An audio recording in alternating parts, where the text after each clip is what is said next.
Welcome to Speak of the Devils, the premier podcast for Sun Devil football. I'm Brad Denny with 3TV. And I'm Joe Healy with devilsdigest.com. Joe, this is one of the favorite episodes all year long because that A means we get to talk about a season that's about to start, and B, we get to welcome some good friends to the program. It's always good to spend time with good friends and talk about college football. And different from the last couple of years, it's accompanied by some positivity and some expectations, and that's awesome. Now, before we jump into this, introduce our illustrious guests on the topic of positivity, on the topic of sharing time with friends. Everyone hearing my voice, looking at my face right now, this Saturday afternoon, 3 to 5 p.m., 100 Mile Brewing Company in Tempe, Arizona. It's right there on Rural in the 202. Brad and I are going to be having our third annual live podcast. Come join us. Some great guests lined up. Athletic Director Graham Rossini, voice of the Sun Devils, Tim Healy. We might have some others in place as well. We do raffles, giveaways, Q&A. It's a great time. Come get fired up for Sun Devil football. Join us. It's an all-ages show. There's free parking. That's a big deal to me. I'm of a certain age. If parking's free and it's available, then you got my attention. Free admission, as I mentioned, all ages. Come on out, 100 Mile Brewing this Saturday, August 23rd from 3 to 5 p.m. All right, so a lot of fun up ahead on Saturday, a lot of fun up ahead right here, right now. Of course, across the table from me, making yet another appearance, Jordan Hamm, Sports360AZ. Going to be breaking down what we've seen in fall camp and what's a line from the season ahead. Jordan, welcome. Thank you guys for having me. Tim Healy, that's a good get. How'd you get him? You know what? It just pays to have some connections. And Jordan, we got to have Jordan on more often because I think it's been nothing but positivity and success for ASU. And, you know, my Irish blood has me very superstitious. So we might have to lock in more times than this, my friend. As you said, like, you know, we had the live show at 100 Mile last year. Good things happen. So 100% of the time we have a live show there, ASU takes home the conference title. You know what? We may not be superstitious, but we can be a little stitious, right? And that's the line we got to follow. All right. And of course, to my left, a man who needs no introduction, yet we will do one anyway, because for the 100 and some odd time, I apologize off air because I did not look up the number in the holy spreadsheet. You know, when you got that kind of lead, you don't keep count. You know what I mean? You leave that to the Jack Loaders of the world and things like that. Hod Rabino, publisher of devilsdigest.com. Hod, welcome. Thank you so much for having me, guys, as always. All right. So, of course, you know, before we dive into one little kind of maybe hot take topic before we dive into a in-depth season preview, and also we'll be making our predictions going on the record as we did last year. Maybe we don't have to dip too far into what we picked last year, but I think our picks will be fun this year. Obviously, a lot of good stuff going on at devilsdigest.com, especially this time of year. You guys are ramping up. What's going on over in the huddle?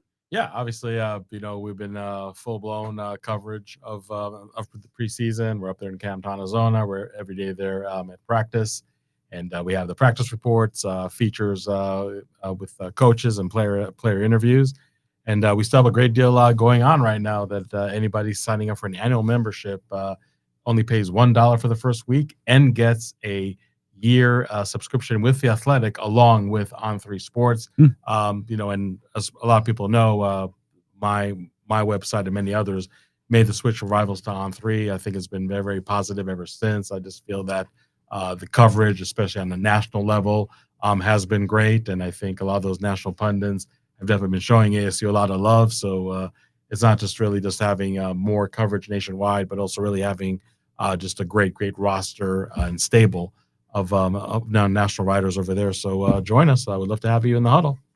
All right. So before we dive into our rundown of the team, Auburn, as they're wont to do, did something weird today as we record this on Tuesday evening. They claimed a whole host of national titles because why not? Because facts don't matter anymore. So that also kind of raised some questions among ASU fans. And this is, I think, a topic that's kind of percolated a little bit because ASU, of course, has some stakes in the 1970 and 1975 seasons, an unblemished mark. Of course, at that time, they were in the WAC. You know, East Coast bias was a thing, probably.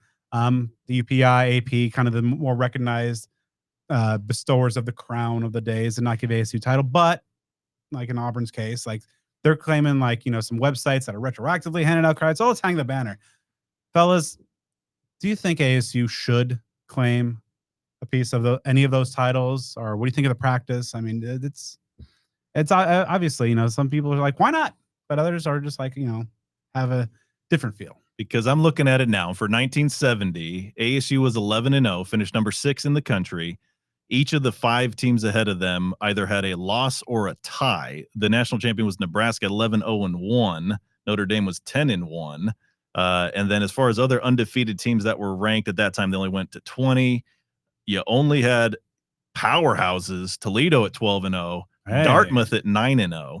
So there's, just that portion of things. And if I'm not mistaken, I'll look it up now. I believe that in 75, ASU was the only undefeated team as well. But you know what? We have the internet to help us with that. Let's take a quick look. Oklahoma won at 11-1. They were national champions.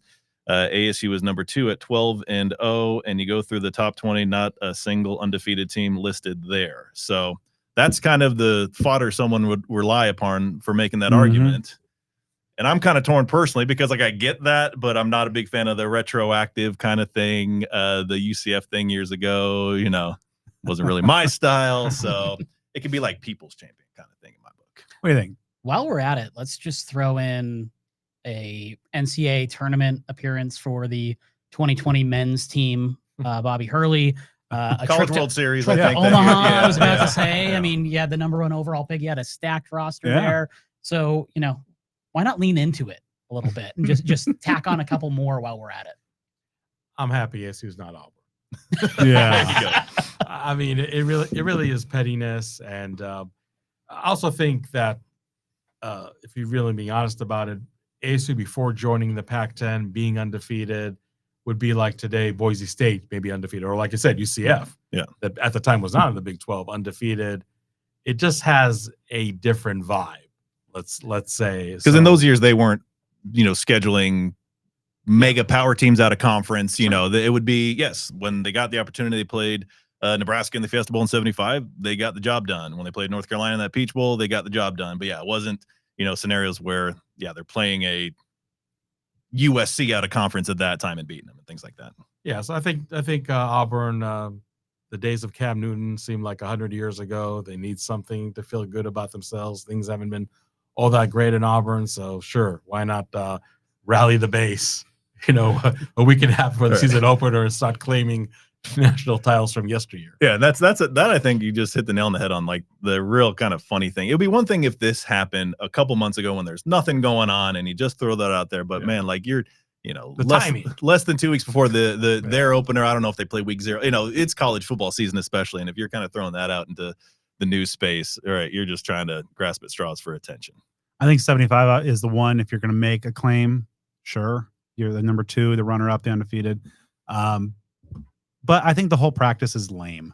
Just going back decades, it's just super lame. And for me, it's like AP, like pre-BCS. That's the one I cared about. I put credence in UPI, even if you want to go further back in time. ASU did not have any of those. Sure, there might be some random newspaper. With a lot of these claims, I think like A&M claimed a bunch in like the early 2010s or something. Just some random like Midwest newspapers. Oh, the Aggies are our champs, and so let's put it on the wall. I don't know. It's super lame. And I think Graham Rossini had tweets that somebody that kind of recirculated today as a result. Of just like, he is basically like, it's nice that we did what we did. And it's awesome accomplishments, but we're focused on getting an undisputed title moving forward in the future. And that's what I think the proper mindset should be. Yeah, kind of similar thing is like All-America lists. There are a lot of different ones, but then there are those few that comprise like the consensus and unanimous, the ones that are highly respected. You could say you're an All-American because, Bob'sFootballWebsite.com decided you're an All-American, but there are ones that truly do matter more than others. Bob'sFootballWebsite.com. we should go. Look it up. Keep an eye out for it. There you go. All right. So I think that should close our news portion. Let's dive into the meats, but not quite yet. Yeah. Well, if you want to dive into some meats right there you go. You got to be one of the homies. Now, if you want a restaurant as passionate about supporting Sun Devil Athletics as you are, you got to make Burrito Express your local burrito joint. And if you ask us, everybody at this table, you should start that this weekend at Burrito Express's 4th annual meet and greet this Sunday, August 24th from 9 a.m. to 11 a.m. at the Tempe location near ASU at 933 West University Drive. Come grab some incredible food and meet some of the stars of Sun Devil football. You can meet Xavier Alford, Coben Bourget, Kyson Brown, CJ Fight, and Shimon Mater, all part of the official launch of the Sip Lemonade, the first down in the Sack Lunch menu items. all some NIL packages that Burrito Express has with those Sun Devil football players. Now, if you stop by Sunday morning between 9 and 11, you can get free sip lemonade and free stickers. So check them out online at theburritoexpress.com and follow them on social media at BurritoEXP on Twitter and Instagram, Burrito Express AZ on TikTok, and on Facebook at facebook.com/your local burrito joint. All right. I have had a sip lemonade a couple weeks ago. They have the strawberry and the mango. I highly recommend the strawberry. I have not had the mango, so I'm sure it's equally good, but the strawberry, very refreshing. All right. So let's dive into our season preview. We're going to take a position by position look, but by now we've done a lot of fall camp stuff. Everybody listening and watching probably knows this roster inside out, the key storylines. So let's take a narrative view through the form of a question for each position. Let's start off, of course, at quarterback. We all know Sam Leavitt's pretty good. What? Yeah, I know. Breaking news. Hot takes right out of the gate. The question is kind of how good. Oh, obviously he's getting a lot of Heisman buzz, and if he plays that level, obviously he's going to have a great season. So I think it's maybe a little interesting to reframe that. So how good does he need to be for ASU to repeat? Let's start over there with Jordan. What do you think? I think in terms of how good he was at limiting turnovers, he has to probably match that or be close to that. I think the natural maturation we've seen from him second half of last year, what we've seen this offseason, you see his connection with Jordan Tyson every single practice. It's a new highlight where Tyson is draped in coverage and he comes away with a perfectly placed ball. So I feel like with Sam Leavitt, it's almost like don't do too much. Still let it happen. And I think with Marcus Arroyo being his quarterback coach, some of the guys he's coached, he's probably had to go through that before. So for me, I feel like Sam's kind of the personality type where it is like, I got to go make a hero play every now and then. And this offense is set up very well for people to thrive. So don't need to go, play the long game. Don't need to go try to drop your shoulder on a defender when you're trying to pick up a first down where you're up a couple touchdowns. So I feel like that progression is kind of there for him to set up. Now, is it Heisman level? I don't know, but for him to be, one of those top QBs in the country in the Big 12, I think it's right there for the taking for him. And I think with him, it's just as important what he needs not to do than it is, what he needs to do. Some of the things Jordan just brought up, as you get more comfortable with himself, with his offense, just not necessarily reading the press clippings in terms of that getting to his head, but just knowing, hey, I've arrived, I'm established, I'm this guy.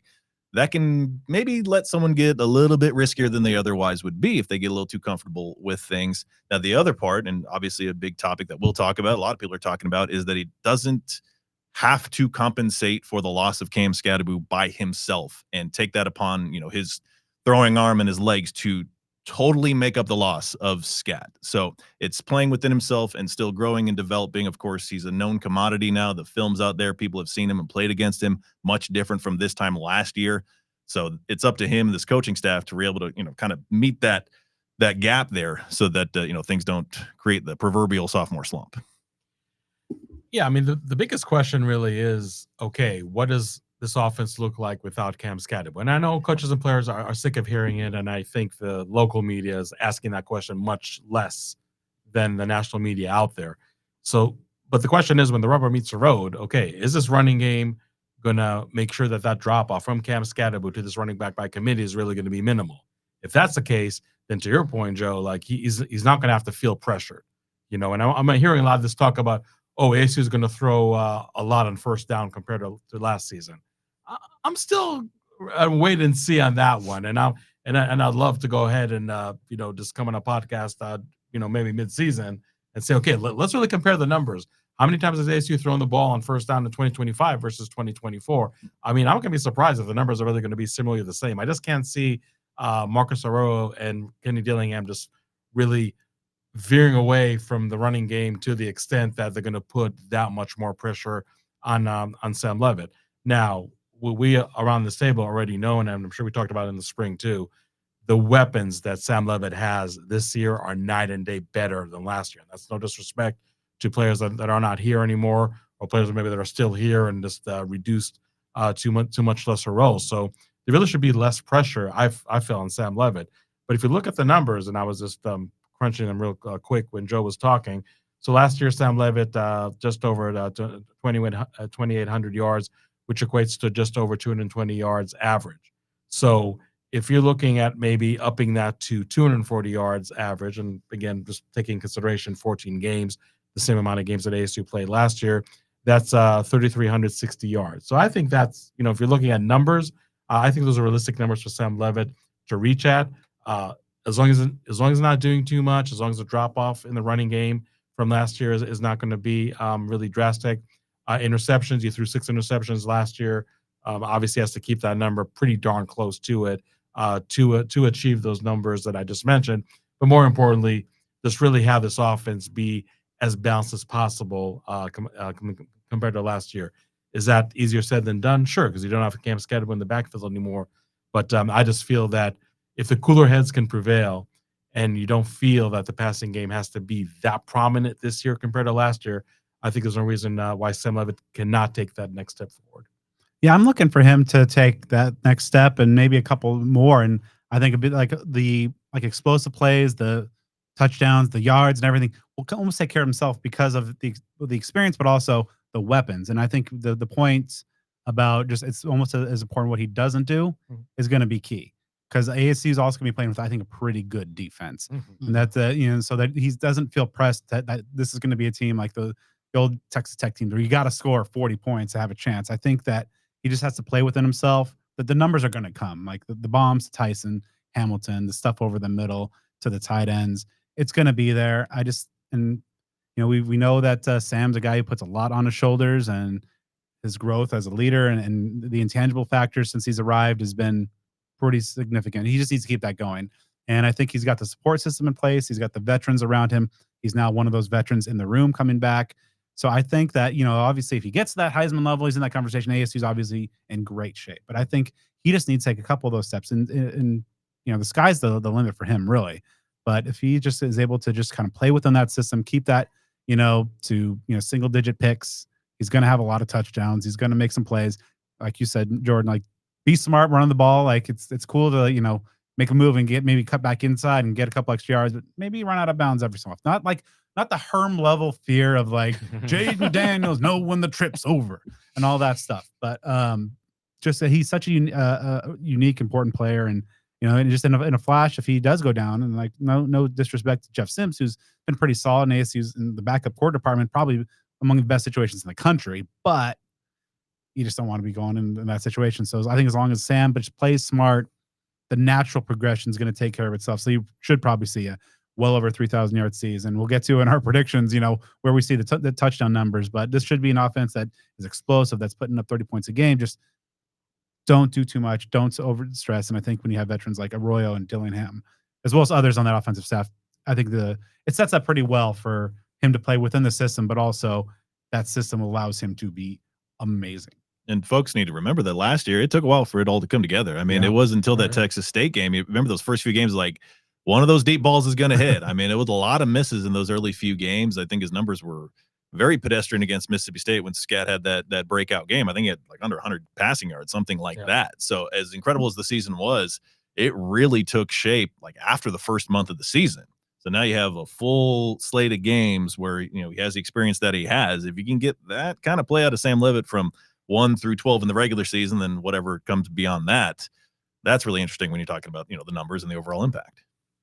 All right. So one of the things that Sam's going to be leaning on is that backfield. No more Cam Scatterbo.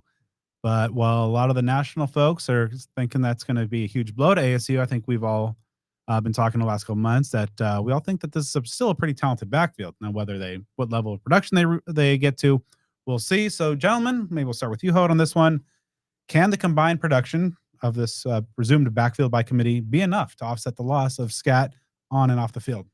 I think it should, and for a couple of reasons that maybe really not been talked about too much, especially with the people that are doubting the running game in 2025. First of all, you have 4 returning stars at offensive line, and Cam Scatterbo will be the first one to tell you that without that fine play of the offensive line, he would not reach the heights that he reached last year in 2024.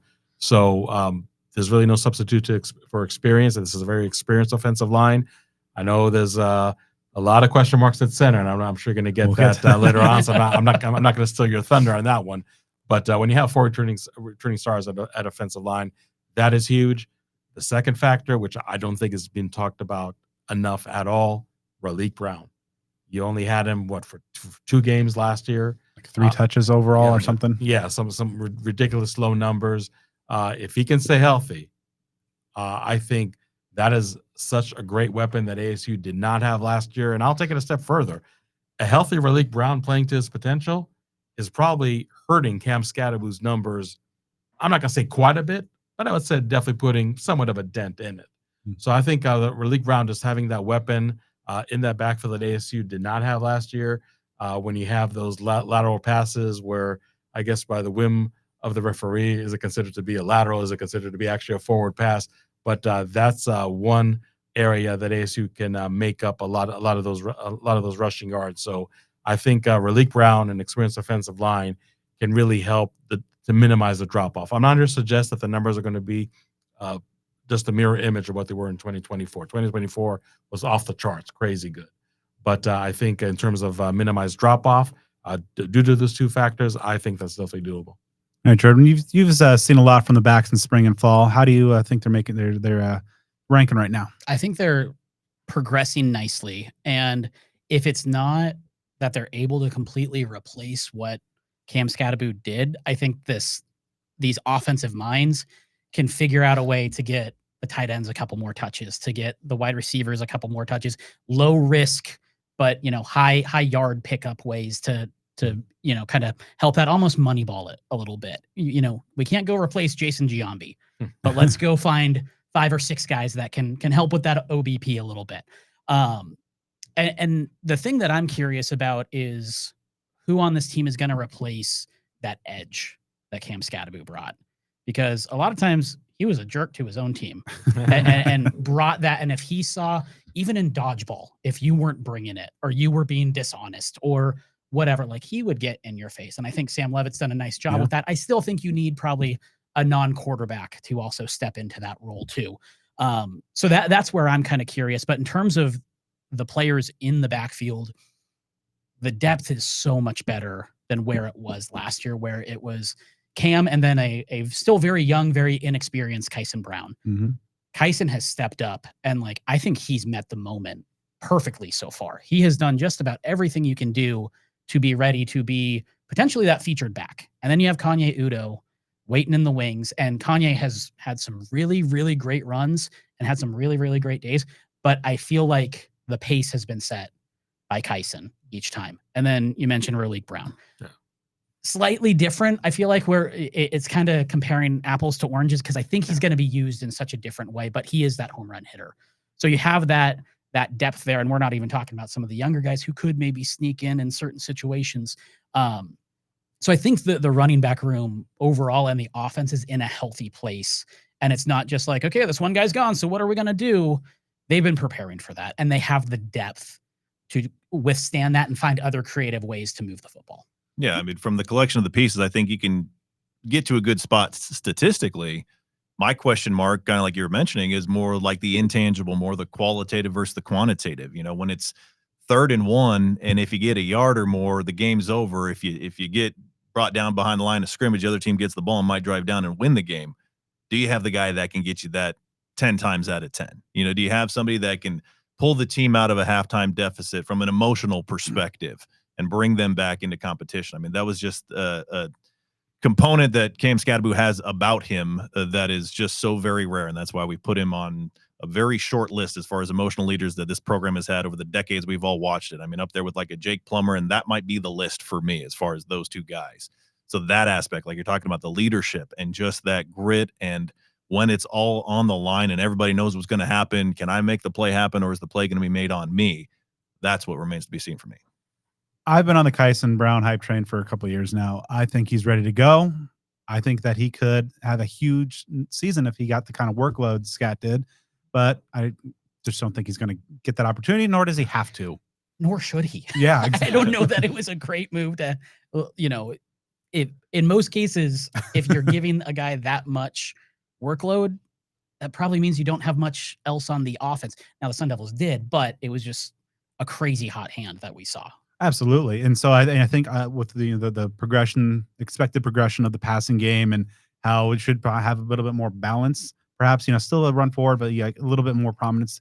Yeah. And the way that they've been using the backs in creative ways, and we can't report them publicly, but like in practices in fall camp, they know that they got 3 guys that they can use in some fun, innovative ways. And you have a Kenny Dillingham, Marcus Arroyo, just great offensive minds that are going to be able to utilize them and play to their strengths. And you talk about Kanye Udo, the strides he made from spring when he looked like he's kind of a little stiff and trying figuring things out, to kind of the powerful, explosive guy. Kyson, who I think is just such a well-rounded player, had 2 big runs in practice today. A nice diving catch. Ralik is just just stay healthy, man. He's just going to be so explosive. Obviously he's going to factor in as the getting the first look at punt and kick returner as well. It's just going to be, so I just see these national things of just like, oh, and then there's a question mark, can Kane Udo replace that? Like, all these people nationally maybe aren't just paying attention to what's already here. And I'm cool. No slight to Kanye, but I think like you said, in the aggregate, this is a group. And, like Demarius Man Robinson had an amazing over the shoulder, like Willie Mays, Jim Edmonds type of touchdown catch today. And he's looked really good. And he now maybe that 4th guy, and Sean Aguano, like, boom. Right. You have him on your staff. You're going to have a very productive backfield. That history has not lied to us yet. Yeah. It's very simple math. It's all 1,000-yard rushers or, trending there in 2020. Like, I don't think anybody's not gotten there. Yeah. So I think they're in great shape, and we'll touch on the offensive line here in a minute, but I do think that, it might not be, exactly that level, but again, with the passing game, I don't think it's going to have to be. With the defense, it's not going to have to be, but I think it's going to be another really fun run game. And having that depth, maybe one guy does roll his ankle a little bit. Okay. You still have really good backs to fuel this offense, and that Sam doesn't have to do it all on his own. All right. On to the running, or to the wide receivers now. We know that they got a good one. Jordan Tyson. What was it earlier today? The AP first team All-American. AP. Pretty good. As Kenny said, though, postseason All-American's a lot better. And that so he pointed out that Jordan Tyson's been training to win the postseason All-American. But we know he's going to be good. Today he just had another absolutely ridiculous catch. Folks, check out the Instagram account for ASU football. It has the video of it. Incredible. But we know he's going to be good. But what will ASU get from the wide receivers not named Jordan Tyson? I think that's going to be the key. They brought in plenty of new names. They have some returning guys who have an opportunity. Jordan, where do you think we would start? And looking at the wide receiver position, you got wide receiver 1. Mm-hmm. How do you rank or evaluate the rest of that group that heading into the year? Yeah, I think that next tier, at least right now, is Jaron Hamilton, Jalen Moss, and Malik McLean.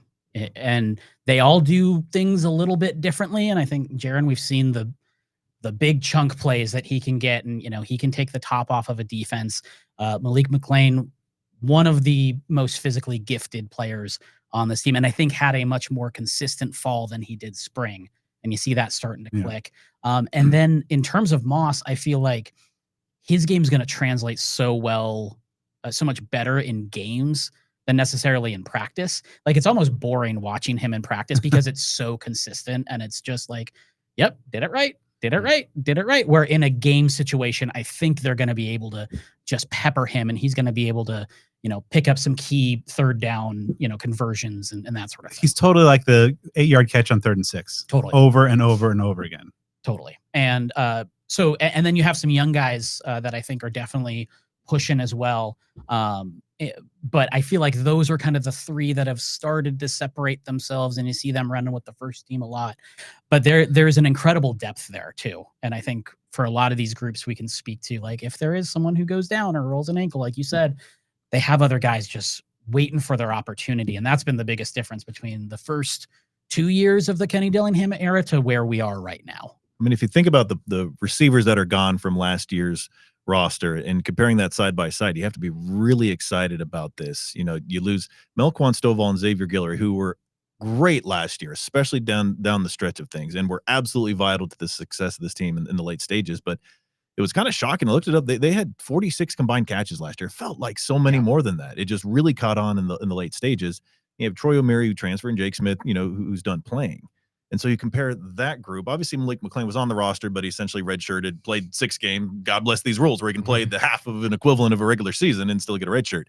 But if you put, that group of Moss, of Jaron Hamilton, of McLean up against that group that departed, with Moss having the experience that he has at Fresno State, 100+ career catches coming into things, and just the qualities that you've seen from the others, I mean, everything man for man really feels like an upgrade. And then obviously, you've still got Jordan Tyson there, and we were excited about him this time last year, but my goodness, what's happened in that span. So between Sam Leavitt's growth, Jordan Tyson's growth, Sam's ability to connect with these new receivers or ones that are entering into new roles, and just what those new guys bring to the table, I just don't see a scenario where when you're comparing 2025 to 2024, where there's much of 24 that really wins out, as long as something like a Jaron Hamilton can show it when the lights are on.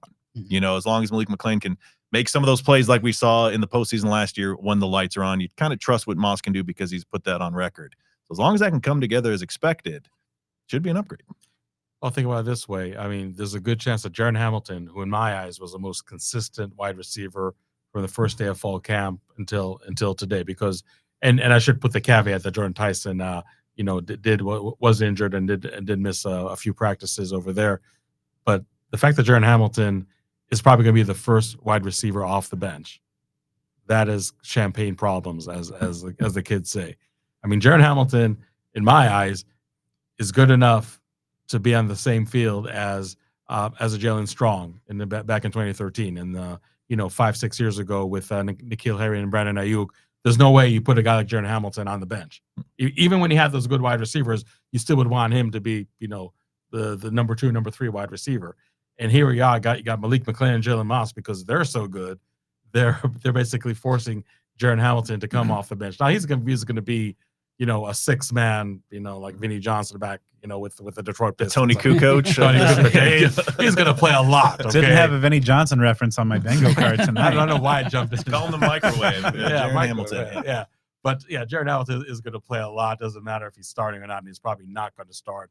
So just to have a guy like that come off the bench, that just shows you the depth of this wide receiver group. So, going back to the earlier question about Sam Leavitt, with this caliber of wide receivers, that is better than last year. And again, no disrespect to Stovall and Guillory. I think that there's no reason to think why the passing game and why Sam Leavitt in general is not going to be better than he was last year, because like Jordy said, I mean, Jordan Tyson is Jordan Tyson. Everybody knows what he brings to the table. Malik McLean gave it that little taste in the postseason, which was, quite a bit of taste, I would say. And got a great fall camp. Jalen Moss, Jaron Hamilton, throwing a true freshman like Harry Asman, like every time the ball's thrown to him, he will make a play. I mean, just somebody that just maximizes the limited number of reps that he gets every practice. He just absolutely just takes advantage of each and every rep. And then Derek Asubio, I mean, sure, everybody, is never gonna forget that 60-some yard touchdown against U of A. But I feel that touchdown really gave him so much confidence. And when the scholarships expanded from 85 to 105, he was probably one of the first no-brainers. Like, you got to give that guy a scholarship as a backup slot to Jalen Moss. And if it wasn't for Jalen Moss, maybe Derek Asubio starts. But Jalen Moss is such a stud at that slot wide receiver. But again, just up and down the wide receiver room, just so much talent. Dare I say, it's going to be hard to screw this up. And I'm contractually obligated to bring up Zechariah Sample. There you go. He's, when you talk about opportunities, whenever he's gotten an opportunity, he is toe tapping on the sideline and making some crazy play. And he's another one that's just like kind of waiting in the wings. And if he gets some reps throughout the year, he's going to make the most of them. He's a number 7 wide receiver, probably. And you could do a whole lot worse at number 7 than Zechariah Sample. Yeah. And so, the younger guys like Sample and Harry Hassman, who like since day one, when that group of true freshman wide receivers came in, I was like, okay, Hassman, maybe didn't think he wasn't maybe the first name I jumped to as like a guy that would be in the mix. But since spring, he's been running with at worst the 2s. So he could factor in. But yeah, going back to your thing, the top 4, I think is pretty clear. Yeah. And Hamilton, being that kind of like the backup at Z or whatever. And they've been doing some interesting stuff in terms of kicking Jordan inside. And Marcus Arroyo talked a little bit about that today, of just how he's a guy that they can move over the field. And there's been times where all four have been on the field and they've been going 5 wide, but they're not necessarily going 5 wide receivers. Just like they have the ability with the tight ends that we'll talk about in a second, the running backs. It's just got to be so fun to be Marcus Arroyo and just like moving your chess pieces around and game planning, like what we can do here, what crazy stuff. But yeah, obviously Jordan Tyson's going to be great as long as he stays healthy. Jordan Hamilton, since week 4 of spring, I think has just been pretty uncoverable on a consistent basis. Jalen Moss has been solid. And then, Malik McClain just has that physical presence that, we haven't even mentioned like Akeem Lanu. Maybe he's a situational jump ball guy because he's Noel Johnson, who might be actually the best blocker of the wide receiver group, maybe right up there with Malik McClain at worst. He can clean up those drop issues. He could, he's also a redshirt freshman, along with Jordan Hamilton, a redshirt freshman, Zechariah. So it's like, okay, presuming that you lose Jordan next year or after this season, you still got a really good room. Like this is going to be some fun stuff, but obviously that's the 2026's problem. So yeah, I think that, it's going to be a situation where if you're DC, you're going to do everything you can to stop Jordan Tyson, but like at what cost? Right. Because you got other things which I don't think that, glad he's in the NFL, but I don't think Xavier Giller is keeping DCs up at night, but maybe Jordan or Jordan Hamilton could be, or the combination of like, there's a pretty good group of tight ends that, they'll transition to right now that they got to shut down. This is a group of tight ends that has been maybe as good as we've seen since 2006. Miller brothers and Jamal Lewis. Nigh on 20 years. Like, I mean, I'd say even beyond that, because I even nerdily enough, Jamal Lewis, I think, kind of shifted to wide receiver that year. It's true. The only reason I know is because I was interning in media relations. So I remember talking to Tom Osborne, not Nebraska Tom Osborne, but former ASU tight ends coach Tom Osborne about that one. I mean, for my money, it has the potential to be the best group that ASU's had this century, and maybe in the entire time I've been following the program. But you got to go back maybe to the Rose Bowl days when you had like Steve Bush, Kendrick Bates, and then after that you had Todd Heap. There's some crossover, so you had some good tight ends, NFL bound tight ends at that time, and even of course that group that you mentioned was real solid. I was a huge Jamal Lewis fan. Like that guy had a real high ceiling. But I mean, when you look at what Mateer has done both here and at Cincinnati, this guy is not a one-hit wonder. What I hear about Kamari Anderson from everybody, Cameron Harple's got a role in this offense, and AJE, even though he's a true freshman, and it's a battle to get some action there. Just the physical gifts. Like he could be a guy that, might catch 10 or 12 passes, but he could have 4 or 5 touchdowns or something like that, perhaps, just based on the athleticism that he brings. So, and there are other names that are still on the list beyond those guys. So it is just a real spoil of riches. And that's something that can be just real beneficial as connections elsewhere in the run game, and just all the new pieces are getting brought into the fold. To have that safety valve there in the form of multiple players, that's just really exciting.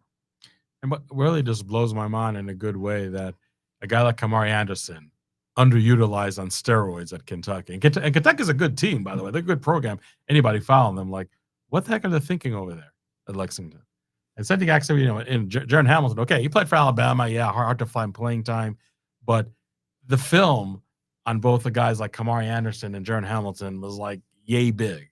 It's like, and the talent evaluation of this coaches, and I know I sound like a broken record.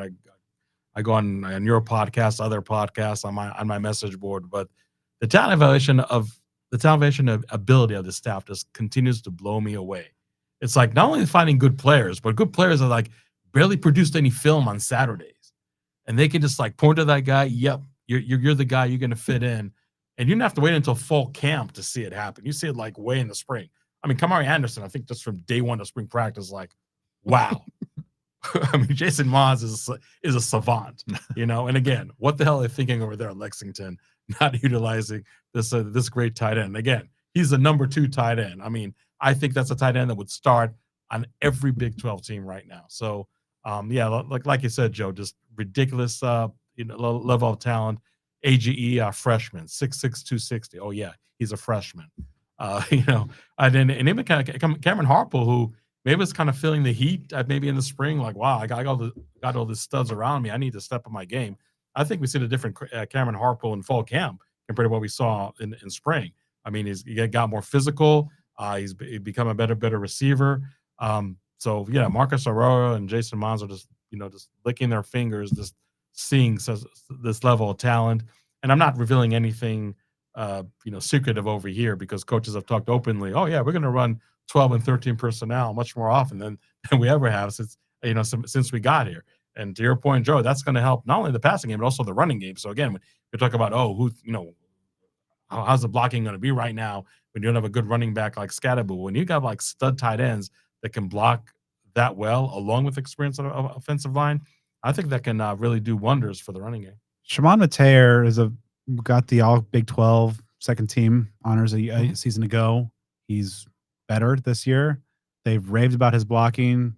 The staff is convinced he's a Sunday player. Yep.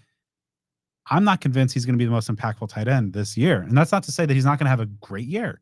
I just really think Kamari Anderson brings a different element to this offense. The athleticism, the explosiveness is something that I don't think Mateer has.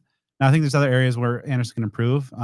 He's still developing as a blocker, but I just think like what he can do, what we've seen him do, the 12 and 13 personnel packages we've seen in practice, one case of 14. It's been pretty ridiculous to see like the transformation of this position from just a couple years ago coming in to where it is now. The way all the guys have a versatility to various levels. It's impressive. And kind of, again, Marcus Arroyo, I just imagine him at chess set, just, moving around his pieces. And just, it's going to be really interesting to see once the rubber hits the road, exactly how all those guys are utilized. And, Mateer is going to probably put together a good season, go off to the NFL. And then but I think that the X factor here is Kamari Anderson. But how have you seen the tight ends develop throughout fall? What jumps out to me is a lot of times for some of these big athletes that are essentially big wide receivers, tight end is kind of a loose term, and the blocking isn't quite there, but the strides that Kamari Anderson has made in his blocking since coming here, Shimon Mateer brought a different edge physically and, in the abstract to his blocking. And a lot of times when we're talking about this group and you bring it up to another tight end or you bring it up to Jason Mons, Cameron Harpole is they're like, do not forget about Cameron because he is so a harpinator. Yes. And he's had that physical transformation as well. So and AJ Ia is certainly learning that. And he was the first to admit in spring ball, they had me running slot in high school. I needed to learn this, but you see every practice that Jason Mons is working on hand placement with AJ, and he doesn't have to go be the dude right now. So he can go figure out the blocking over the next year or two and go be in the red zone and maybe catch a couple jump ball touchdowns. So I think the willingness to have to do the dirty work, the no block, no rock mentality that we hear so much from the wide receivers. It's all of these guys are developing into well-rounded tight ends, not just this big jumbo athlete that kind of will just get in the way. It's like, no, they want to go put these guys in the ground. Good position to be in for the Sun Devils at tight end. It's going to be really interesting to see how it all ties together. But of course, it all starts up front with the offensive line and perhaps some late camp drama that we had to not necessarily anticipate. Now we know that Ben Coleman, his returning starter, was excellent at left guard a season ago. Moved him to center for spring ball. Some issues with the snaps. Those persisted through the fall. And the last week, 10 days or so, we have seen Iowa State transfer Wade Helton take a lot of the first team reps there, kicking Ben to left guard. Kenny, when asked about it, says Ben's in our starting five, period. We just don't know where yet. And earlier at practice today, in the first team periods, Wade was at center with Coleman at left guard. Now for the final 4 or 5 team drives, Ben was back at center with Jametta Obibo, the Texas State transfer, at left guard. I get the sense that's kind of where they're hoping for, but it's still going to be very interesting to see because I think that center situation is going to have quite a domino effect because Ben Coleman's going to be in there regardless. Wade Helton is a redshirt freshman. And you're going from Leaf Patanu with thousands of snaps of experience to a redshirt freshman. And obviously, the physical development line is also there. And does Jametta Obibo I thought was good and looked good and promising. So, Hod, how do you see this offensive line kind of given the refocus of the last 7 to 10 days of what's going to happen to center and the kind of the ripple effect from there?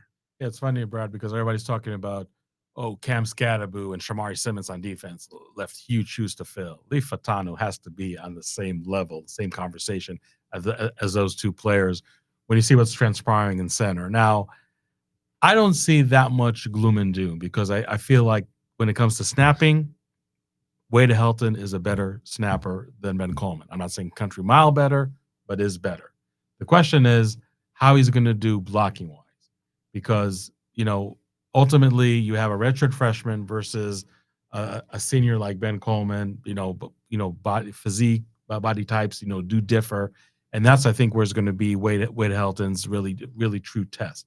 And I just said on my message board, like just in the parking lot when I was waiting to come here to the podcast, that look, a defensive line like Utah is going to make both Wade Helton and Ben Coleman look foolish at center because it's Utah, But the question is, okay, when you have the quote unquote more comfortable defensive lines and even Mississippi State and Baylor early on in the season, if Wade Helton performs well at center, and I, by the way, think he's going to be the starting center, I really don't think it's really up for debate unless in the next week and a half, Wade Helton just falls on his face when it comes to center. That to me is really going to be a truer test than playing Utah. Even playing Texas Tech. Assuming they got a pretty good defensive line too. But I just feel that Wade Helton and Ben Coleman in the lineup are better than Ben Coleman and Jamento Obigbo in the lineup. I think that's really what it comes down to. And I think also from the coach's standpoint, when you got such a stud quarterback like Sam Leavitt, are you really going to mess now with the snaps? It's just going to be a damn shame and then some. So if Wade Helton continues to be the more consistent snapper than Ben Coleman, and I think that's going to happen between now and the rest of the preseason practices, if Wade Helton can be serviceable, if not better, blocking wise, and not a huge drop off from Ben Coleman in that department, I think Wade Helton is going to start. Let's not forget, by the way, that Wade Helton was recruited heavily by offensive line coach Sagatu Tele, and really, and talking to Wade Helton himself, it was Iowa State over ASU by this much. And by the way, and a lot of people already know this, but those who don't know, Wade Helton and his twin brother Brent come from Cornell Centennial. How great is it to revive that pipeline, even though it's through it is through the transfer portal? And Corey Butler too, right? Yeah, Corey Butler too, yeah. And another thing that was told to me by somebody who knows the Iowa State coaching staff very well, and maybe it's a comforting thought, maybe it's an indictment on the Iowa State offensive line. Wade Helton was absolutely in line to be the starting center for Iowa State this year. And when you talk about the weaklings of the Big 12, Iowa State is definitely not in that conversation. So I think that adds more context. I know a lot of folks on my board definitely, but probably elsewhere too, are freaking out that you got a redshirt freshman starting at center, the anchor of the offensive line, the leader of the offensive line. But I think it's going to be okay. And again, against teams like Utah, it almost doesn't matter who you're going to line up there, in my opinion, if Utah's defensive line really lives up to the billing that they have right now. But sure, I mean, we'll have to see what happens on the next few Saturdays. But I think ASU is going to be okay, even with a redshirt freshman at center. I mean, you talk about redshirt freshman. You had a redshirt freshman playing quarterback last year, and that worked out all right. Yeah. So these things can happen. Yep. I'm pretty in the Ben Coleman should play guard camp. In my 0 reps of playing offensive line and coaching offensive line. But to me, I liken it to Ketel Marte. And I know that that's a hot name in Arizona sports right now. Nothing to do with his travel plans or sitting out games or anything. But earlier in his career, when they tried to make him a second baseman and a shortstop and an outfielder, because he could do it. But his career really took off when he just stuck with second base, what he was best at. Ben is a world beater as a guard. You moved him over to center. Maybe at the next level, he can develop more into that. But right now, we're not seeing those strides. So take your all-conference guard, put him back in the position he's in.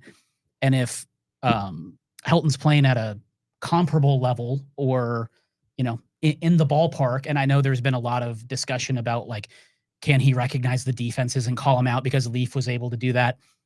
Ben can help with that. There's a lot of experience on that line, and they can help out and kind of cover that until Helton gets his feet under him in that regard. So for me, it feels pretty clear of just like, you have this stud who's a left guard, and he's a good center, but when he's playing at an elite level, don't mess with it and find that replacement. And I think I might be mixing up the timing here, but I believe Kenny had a media availability earlier in the summer, or maybe it might have been end of spring ball as the portal was kind of closing up, and we're looking for a couple more guys to snap. And that's when Ben was at center. Yep. So I don't know if that was because we need more depth, because we aren't seeing kind of what we want out of Ben. They got the Helton twins to do exactly this, or at least play on the interior. So to me, he was a dude at left guard. Let's keep him at left guard, and let's have Helton step in as the center. And again, going back to the talent evaluation, nobody knew who the hell was Max Sinatra and Kyle Scott. They were not heavily recruited out of junior college by any means. And Sakatu Taylor just turned him into absolutely all conference level offensive lineman. So, and again, and bringing Ben Coleman in the portal. I mean, I'm not saying he had a bad career at Cal by any means, but Sakatu Taylor obviously gave his stamp of approval. I bring a guy like Ben Coleman in the fold. So again, when it comes to talent evaluation, this coaching staff deserves a lot of the benefit of the doubt and a lot of rope, because the number of whiffs they got from out of the transfer portal is minute compared to bullseye after bullseye after bullseye. And you can go even back to 2023, as crappy as the season as it was. Mm-hmm. You did not have bad transfers coming in, like Lee Fatano and like Cam Scadabu, for example. So again, I think this coaching staff has earned the right of the fans to really trust them, even though it's quite a bold move to start a redshirt freshman at a position where redshirt freshmen usually do not play. Quarterback might be a different story. Redshirt freshman center, it's like, I don't know about that one, but I feel good about it. But you also have a redshirt freshman surrounded by how many career starts in the other four guys. Like that you can help bridge the gap a little bit. I mean, Ben Coleman isn't a phone call away; it's more like an elbow nudge away. Exactly. Right there, left guard. So yeah, hey, what's going on here? Exactly. So to your point, Jordy, as far as have the support, yeah. I mean, but Ben Coleman is right there with them. So we'll see how that plays out. And I think it was you maybe like said like you were talking about this very issue at practice one of these days, and you're like talking actually with Ben moving over. It's not like it's more like 3.5 starters back.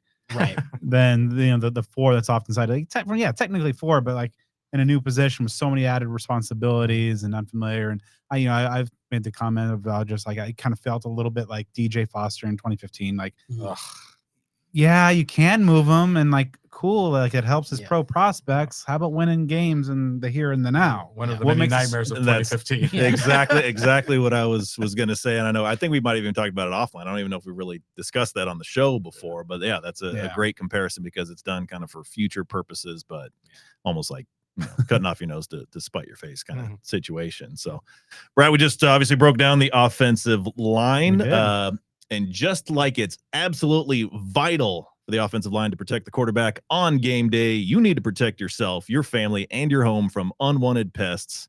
And you should do so with a company that you trust. So there's no better way to go than a company of fellow Sun Devils in ASU alumni-owned and operated Nice Pest Company. Nice Pest Company serves residences and businesses all over the valley. And check this out, Sun Devil fans. You can get your first service for just $42. And 100% of those proceeds will be donated by Nice Pest Company to ASU's Sun Angel NIL Collective. So support those who support what you love. Give your business to fellow Sun Devils with an incredible reputation who, like you, want to do their part to help Sun Devil athletics thrive. Nice Pest Company has sent well over 100,000 bugs to their final resting place. And with more than 200 5-star Google reviews, you can rest easy knowing you and your family are in great hands. So whether you've got scorpions, bed bugs, roaches, whatever sort of varmints and critters and creepy crawlers you got going on, or if you just want to make sure that you don't get an unexpected house guest from these sort of pests, let Nice Pest Company do the dirty work for you so you can have the peace of mind you deserve. It's always a nice day to support the Sun Devils, and with Nice Pest Company, it's always a nice day to be bug-free. Check them out online at nicepest.com for a free quote, and be sure to follow them on social media, Twitter and Instagram at Nice Pest Company. All right, let's talk some defense. Start up front with the D-line. Now, this has been a group that Kenny has raved about a lot recently. Really going on about the transformations of his linemen in terms of the offseason, and just, 25 pounds Clayton Smith has added by getting faster and quicker. Justin Watley's down to 260. He looks like the destroyer of worlds. Oh, yeah. He just looks unblockable, has been everywhere. Now that he's playing pretty much exclusively edge, Prince Dorba, Elijah O'Neal. I mean, just really good. Not on the defensive tackles. CJ Fight is just on a path to stardom. Kangaika, Zach Swanson's been back now after his foot injury. Looked terrific in the last couple practices, and really good. So many familiar faces there. But basically the entire 3 deep is back. Now, with that experience and with these offseason gains, will this result in a better pass rush? Because we know the run defense was good last year. It's going to be probably be pretty good again, especially since the Big 12 lost so many quality backs. You're not facing in that murderer's row anymore. But as the Big 12 folks in the office was like to mention at Media Day, there's a lot of good quarterbacks in this conference now. It's going to be kind of like a little bit of that last year of the Pac-12 when they're all in on the conference quarterbacks. Anyway, Jordan, do you think that this pass rush finally will be doing a little bit better than they did last year? Yes. And it's that physical transformation that we've seen from so many guys, whether, like you said, Clayton Smith has added weight and maintained his speed. You have guys that Kangaika is a guy that technically is about the same weight, but looks very, very different. And I actually talked to some family members, and they have, it's all the nutrition that he's been doing ever since it was the injury. It was, I can't really work out, so here's how I can transform my body. So I think this is a group that is now geared towards, we're going to get after we got to be quicker. We have to maintain that speed. We have to be better at that. And then you have all that depth where guys can be fresh. They're more proven commodities. If they don't have too many injuries, that is a real luxury where you can have, it's almost like hockey shifts where it's just like, couple on, couple off, come on. So I think that pass rush will be improved. And it sounds like, talking to Kenny, it was almost like a Cam Scattaboo situation from year 1 to year 2, where it was kind of like, you're not on NFL draft boards right now, but if you transform your body, maybe you will. Yeah. He had a very similar conversation with some of those guys, and we're seeing that in camp right now, but I have a feeling we're going to see it on Saturdays this fall. And that's what I was thinking right there, is that there's so many seniors in that depth that you'll just outline, that it's a contract year for a lot of guys. And there are ones, like a Clayton Smith, like a Prince Dorba, but many names on this list that if they have the 2 to 3 to 4 sack range versus if they can get to 8 or 10 individually, that can be a difference between, some life-changing money right there. So hopefully between the physical changes, the coaching, the experience, all the pieces with that extra part added on, that, hey, a year from now, based on how you play, your life could be something special. Hopefully that helps that collective light come off, because that was, as we talked about ad nauseum, really the most significant weak point of this team last year. They weren't a ton. Obviously, it was an unforgettable year. So if you can kind of shift that around, and I'm not saying make it necessarily a strength, and you're having, Terrell Suggs out there, Dexter Davis out there knocking people down, but just something to where, offense has got to be a little bit more concerned about how you can pass rush. So that's going to make a major difference. Yeah, I've said many times on this podcast that it's almost amazing how good the defensive back group was for ASU with almost zero help up front, and how great of a season it was in general with pedestrian pass rush. But yeah, there's no doubt that the pass rush for Arizona State has really kicked into a much, much higher gear. Clayton Smith and Justin Watley through fall camp have just been animals. Really, really unstoppable. And if Prince Dorba, who, I think still might be the starter, but if he's coming off the bench, and Elijah O'Neal, a player that has gotten better each and every year coming off the bench, you're really in great shape. And if you want to even go 3 deep, a young player like an Albert Smith, who, again, would be like easily in the 2 deep, I think, in any other Big 12 team out there, not named ASU or Utah. Somebody who's really developed quite a bit, and great to see the foundation in front of your eyes. It's just a really great defensive line from a pass rush perspective, and really also just from run stopping. This was the top run stopping group in the entire Big 12, and like you guys said, what they were facing stud running backs almost on a weekly basis. So just really to lose only one player in Jeff Clark, but returning everybody. And then we're talking about another young player that really stood out fall camp, Ramar Williams, who I think could maybe sometimes sneak into the 2 deep. He needs to beat Grandpa Anthony Cooper, seventh year senior at Arizona State. Unk, yeah, a little more unk, but yeah, just that group is just really just saturated with experience and talent from top to bottom. So, as great as this defense was, the defensive line, especially pass rush, left a lot to be desired. That to me is just no longer an Achilles heel at all. I'm expecting huge things, especially from Clayton Smith and Justin Wadley when it comes to the pass rush. Yeah, those two have looked really, really good. And I think, that some of our issues or maybe questions about the ASU offensive line come from they're going against those guys day in, day out. And so I think both sides of the ball are going to be pretty relieved when they're a lot of their schedules not nearly as tough as they've been facing every day for the last month or so. All right, so moving on to linebacker. I love the linebackers. I think I love their potential. I had them number 1 on my pre-camp confidence list. I think Jordan Crook's going to be a superstar. Keyshawn Elliott is in better shape. He's healthy. Both like the top 3, or actually the top 4 guys now, including the Martell Hughes, all in their second year in the system. They're playing faster. They're playing quicker. I think the question here is, can they be the best collective group in the Big 12? They definitely have a chance, and maybe there might be a victim of the 4-2-5 scheme that you got two linebackers instead of 3. I mean, does that kind of cast you in the shadow? Maybe not having you as the best group in the Big 12, but there's no doubt that this really is the heartbeat of this defense, and this defense played as great as they did last year. And even though losing a guy like Caleb McCullough was the absolute stud last year, and really just having this linebacker not miss a beat, it just really shows you how deep this group is. To me, they're just like the no drama group, and I'm not saying there's drama elsewhere in the defense, but they're just like so steady Eddie. You just know what you're going to get from them. The top 3 players, all seniors. Martell Hughes, who to me was like maybe a surprise player not to redshirt by like each and every Saturday last year. So, oh yeah, this is why the guy's not redshirting.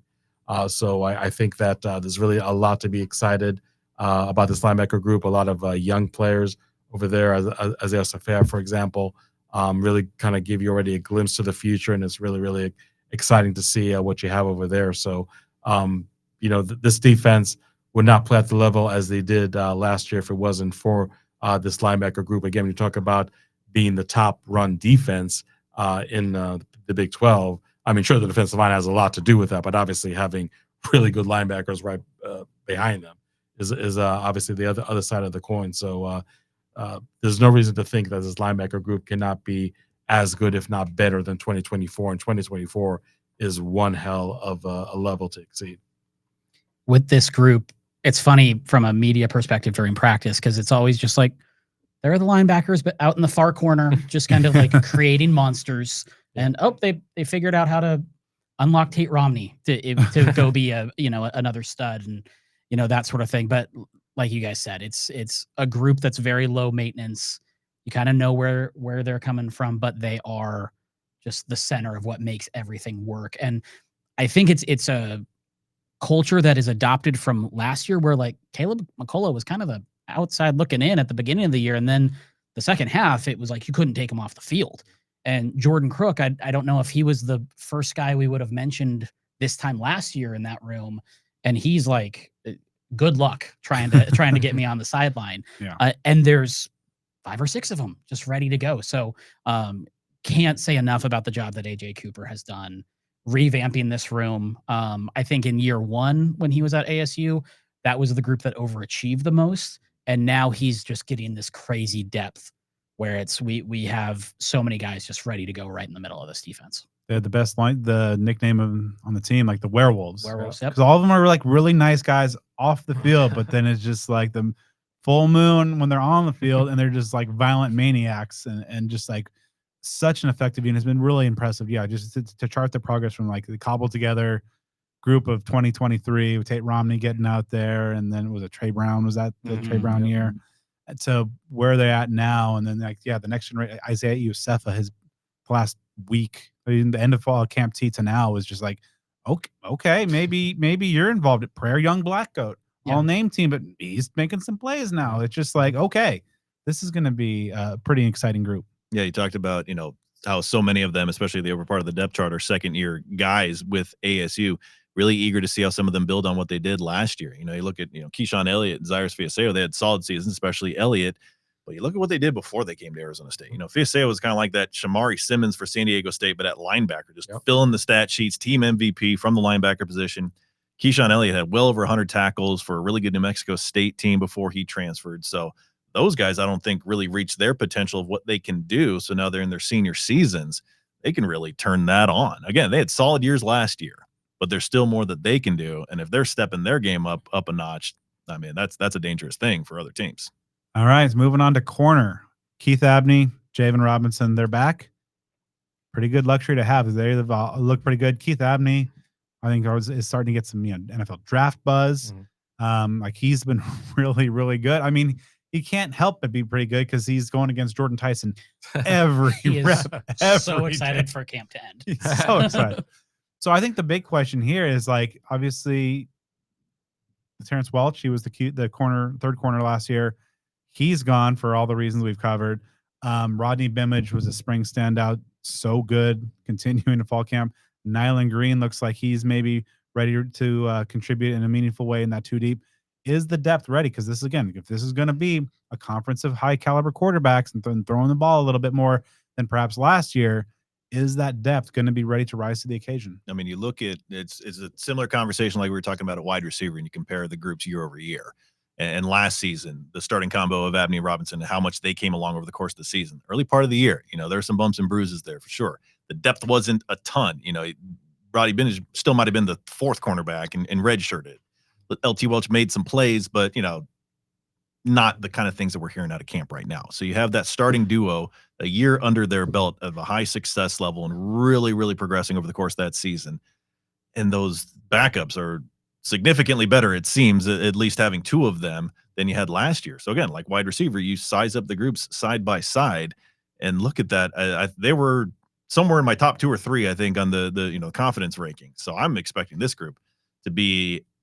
It feels kind of weird throwing all these superlatives around there, but as far as like cornerback depth, I mean, if the ASU had some, great cornerback seasons when you had like Osan Airbor and Robert Nelson together and just other pairings, but the depth in addition to that starting group, again, something that's really, really interesting to watch.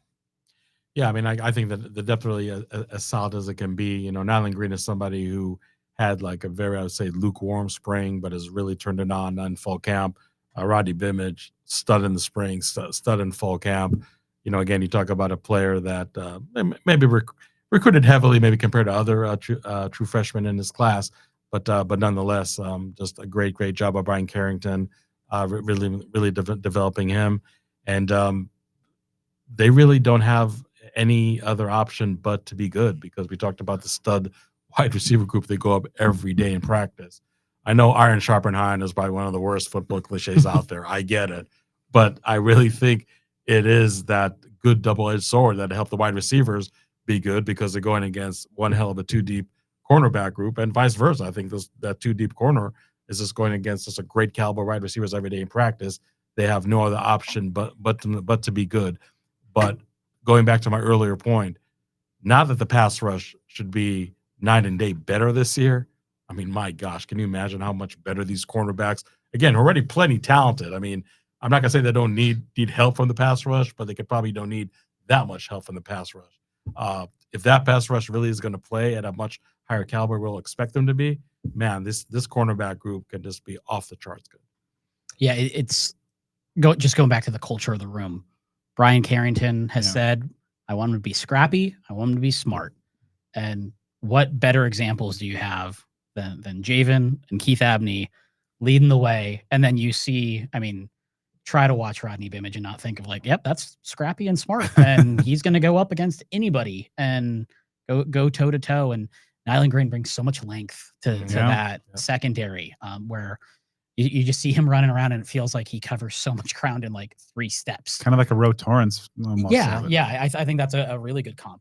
And then just some of these young guys too that are coming up, and like you said, it's like, you want to crack this lineup, you're gonna have to do some work and make those strides. And but I think it just comes based off competition, and that's what Brian Carrington has really infused into that room. Yeah, and like Joseph Smith, the true freshman at the Houston area, he's looked really good. And like, I don't know, it's Rodney Bimage and Joseph Smith, you're starting corners next year. When Javen and Keith are in the NFL, I think that's the trajectory. It's really an interesting room to see how it all shakes out. But a lot of good experience there, both returning starters. Same as at safety with Ghost Rouser and Xavier Alford coming back. And of course, the big questions we've talked about all off season is like at nickel with Shamari Simmons leaving some big shoes to fill. And Montana Warren, after bouncing around a little bit, and of course, Ghost and Alford were dinged up a little bit throughout the course of fall, but they're back now. So, and we've seen recently that Warren's sticking to that nickel spot, battling Kendrick Breedlove, the Purdue transfer. Start with you, Hod. How do you see like kind of that nickel battle, and how do you think obviously they're going to, that position perhaps collectively is going to contribute to, that Shamari standard, given that like there's pretty much everybody else is back on that defense? Yeah, I mean, as I said earlier, definitely huge shoes to fill. There are some fans I know that are just freaking out about what is life going to look in the secondary after Shamari. Just like people asking what is life going to look in the backfield on the offensive side without Cam Scatteraboo. It is quite a battle. I mean, I do agree with that. I really think it's neck and neck.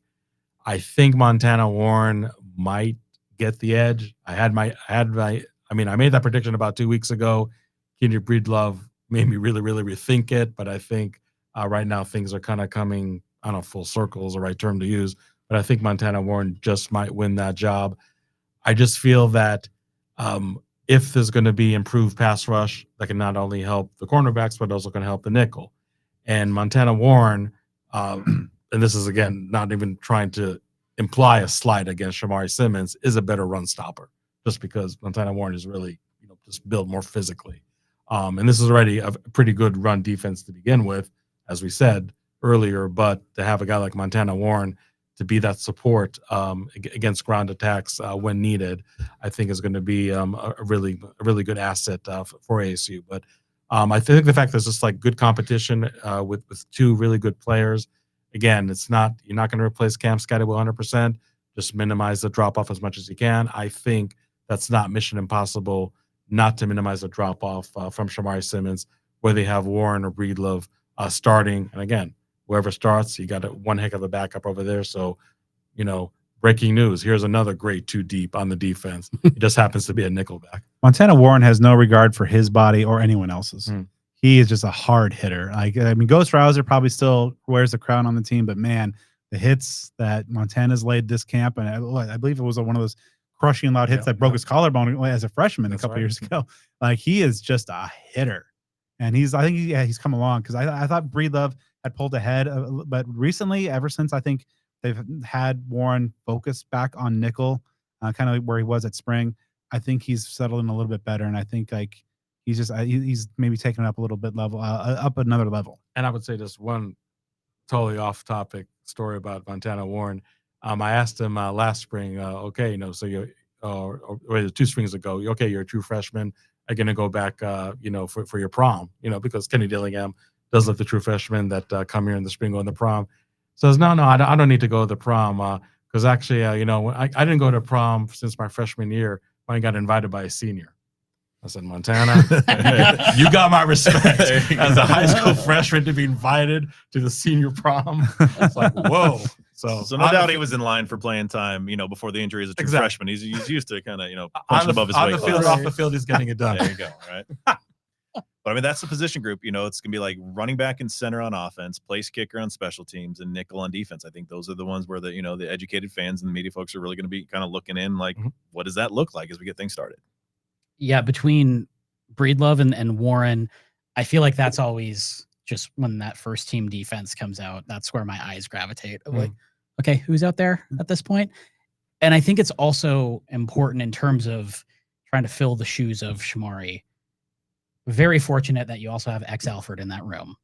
Very fortunate that Brian Ward is overseeing that position. So like, you want to get technical. You want to get like down to the nitty gritty of and get them prepped up, whoever it is.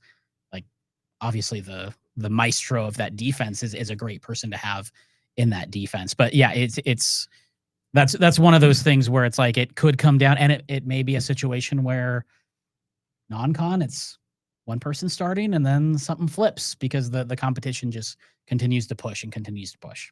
I talked to Alfred about it today, and he like praised both guys, and he said there's could be situations where both of them are out there on the field because they're both so competitive, so good, and they both bring something unique to this defense, and we've seen that versatility a lot. In like Alfred also talked about how he and Ghost have been switching between free and strong, just having that additional versatility. We haven't even mentioned Boogie Wilson, who when he's been having an interception machine when he was out there healthy. Chris Johnson, I thought, has made a real fun transition from corner to safety this year. So overall, like obviously, like the back end safeties and the traditional safeties really good, but yeah, that nickel I think is going to be that one kind of pivot point potentially from taking this defense to be like potentially really good to a whole nother level if they can get some kind of production similar to what we saw from Shamari a season ago. All right, let's close things out before we dive into putting ourselves on the record with some predictions. Special teams. A lot was said, some by Kenny, about the special teams a season ago. Now they made a lot of good moves, and they brought in Jesus Gomez to be the kicker. They brought in, students don't get excited about open tryouts for place kicker. I don't know if that'll be happening. It could happen. Matt McKenzie has looked good at bringing some competition to Canyon Floyd, a punter, an experienced snapper in Cade Davis as well. Tyler Wigglesworth in that mix. Overall, do you guys think that the units can elevate to just at least be kind of like a net neutral, like zero war or war, in baseball terminology? If not, being an overall strength of this team, kind of flipping that script, because obviously there's so many question marks and all that stuff. But now with what we've seen through spring and fall with some of the new faces and some key spots, how are we feeling about special teams? I mean, it's hard not to get better. And they got better. I know it sounds weird, but I mean, you look at place kicker, which is obviously going to be the one spot among special teams that people are going to point at first, and rightfully so. We talked about a lot. Jesus Gomez, an accomplished kicker, a very talented kicker, and he's been doing it so far. So you get the feel that that's going in the right direction. At punter, you've got Kenyon Floyd back, and in other additions as well. You figure there will be improvement there. In the return game, you last year you're mainly having Melquan Stovall, Jake Smith. You're going to have Raleek Brown out there, it sounds like, a large portion of the time. That's an athlete compared to those other two that you'll probably pick that athlete over the others. You've got an accomplished long snapper. Even though ASU lost theirs from last year, you bring one in with some experience. It might be kind of like a subtle thing outside of these units that is really the focal point, might be some of the coverage and things like that, because we saw last year in some cases where things broke down. I mean, I think back to that Oklahoma State game that had that long – I was gonna say layover, that long, delay at halftime. And I think that opening kickoff, it was run back, but called back, just things that poke in your mind from last season. So, it's got a ways to go for it to be a strength, but on the surface, it seems like it should be at least far enough from a weakness to keep folks pleased enough and keep some of those fire everybody tweets on hold for at least a few seconds. Yeah. Kenny Dillingham said that Charlie Ragle is a special teams coordinator. I'm the specialist coach, because when you have Jesus Gomez, I mean, just, we talk about transfers that, okay, you didn't have that much film on, like Jordan Hamm or like Kamar Anderson. Yeah, you really tip your hat to the coaches, like, wow, you've seen something that other coaches have not seen. We saw a lot of Jesus Gomez. I mean, the guy was a stud at Eastern Michigan. Got Herm fired. Yeah, and again, what Brad is alluding to, Jesus Gomez's first 3 ever field goals made in his college career. Upset win, 30-21. 9-point difference. All thanks to Mr. Jesus Gomez, who loves playing in Mountain America Stadium, evidently. But another thing that Kenny Dillingham said, and I tweeted it out earlier when the Big 12 came out with their release for week 0, big game in Ireland. All right, there you go. Uh, I saw it's one of the first, like in the last 25 years, to have the ranked team. Yeah, ranked teams playing in week 0. Yeah, I think since 2002 or something. Saw that. Yeah, but Big 12 led the nation in fourth quarter lead changes and go-ahead scores in the final minute of conference games. And what's one quote we heard from Ken Dillingham all last year? Winning the margins. ASU won the margins last year, not because of special teams. That's going to change this year, if and when the situations should arise. So maybe it's not going to be the heroics of Sam Leavitt to Jordan Tyson in the Kansas game, for example, with Javon Robinson with a late game interception against BYU. Maybe it's going to be Jesus Gomez just nailing a really long field goal that was really just unheard of scenario last year with ASU. So Kenny Dillingham is absolutely elated by how great the special teams is, and I don't think that's fool's gold by any means. Jesus Gomez did come as advertised. Kenan Floyd is making that jump you want to see from freshman to sophomore year.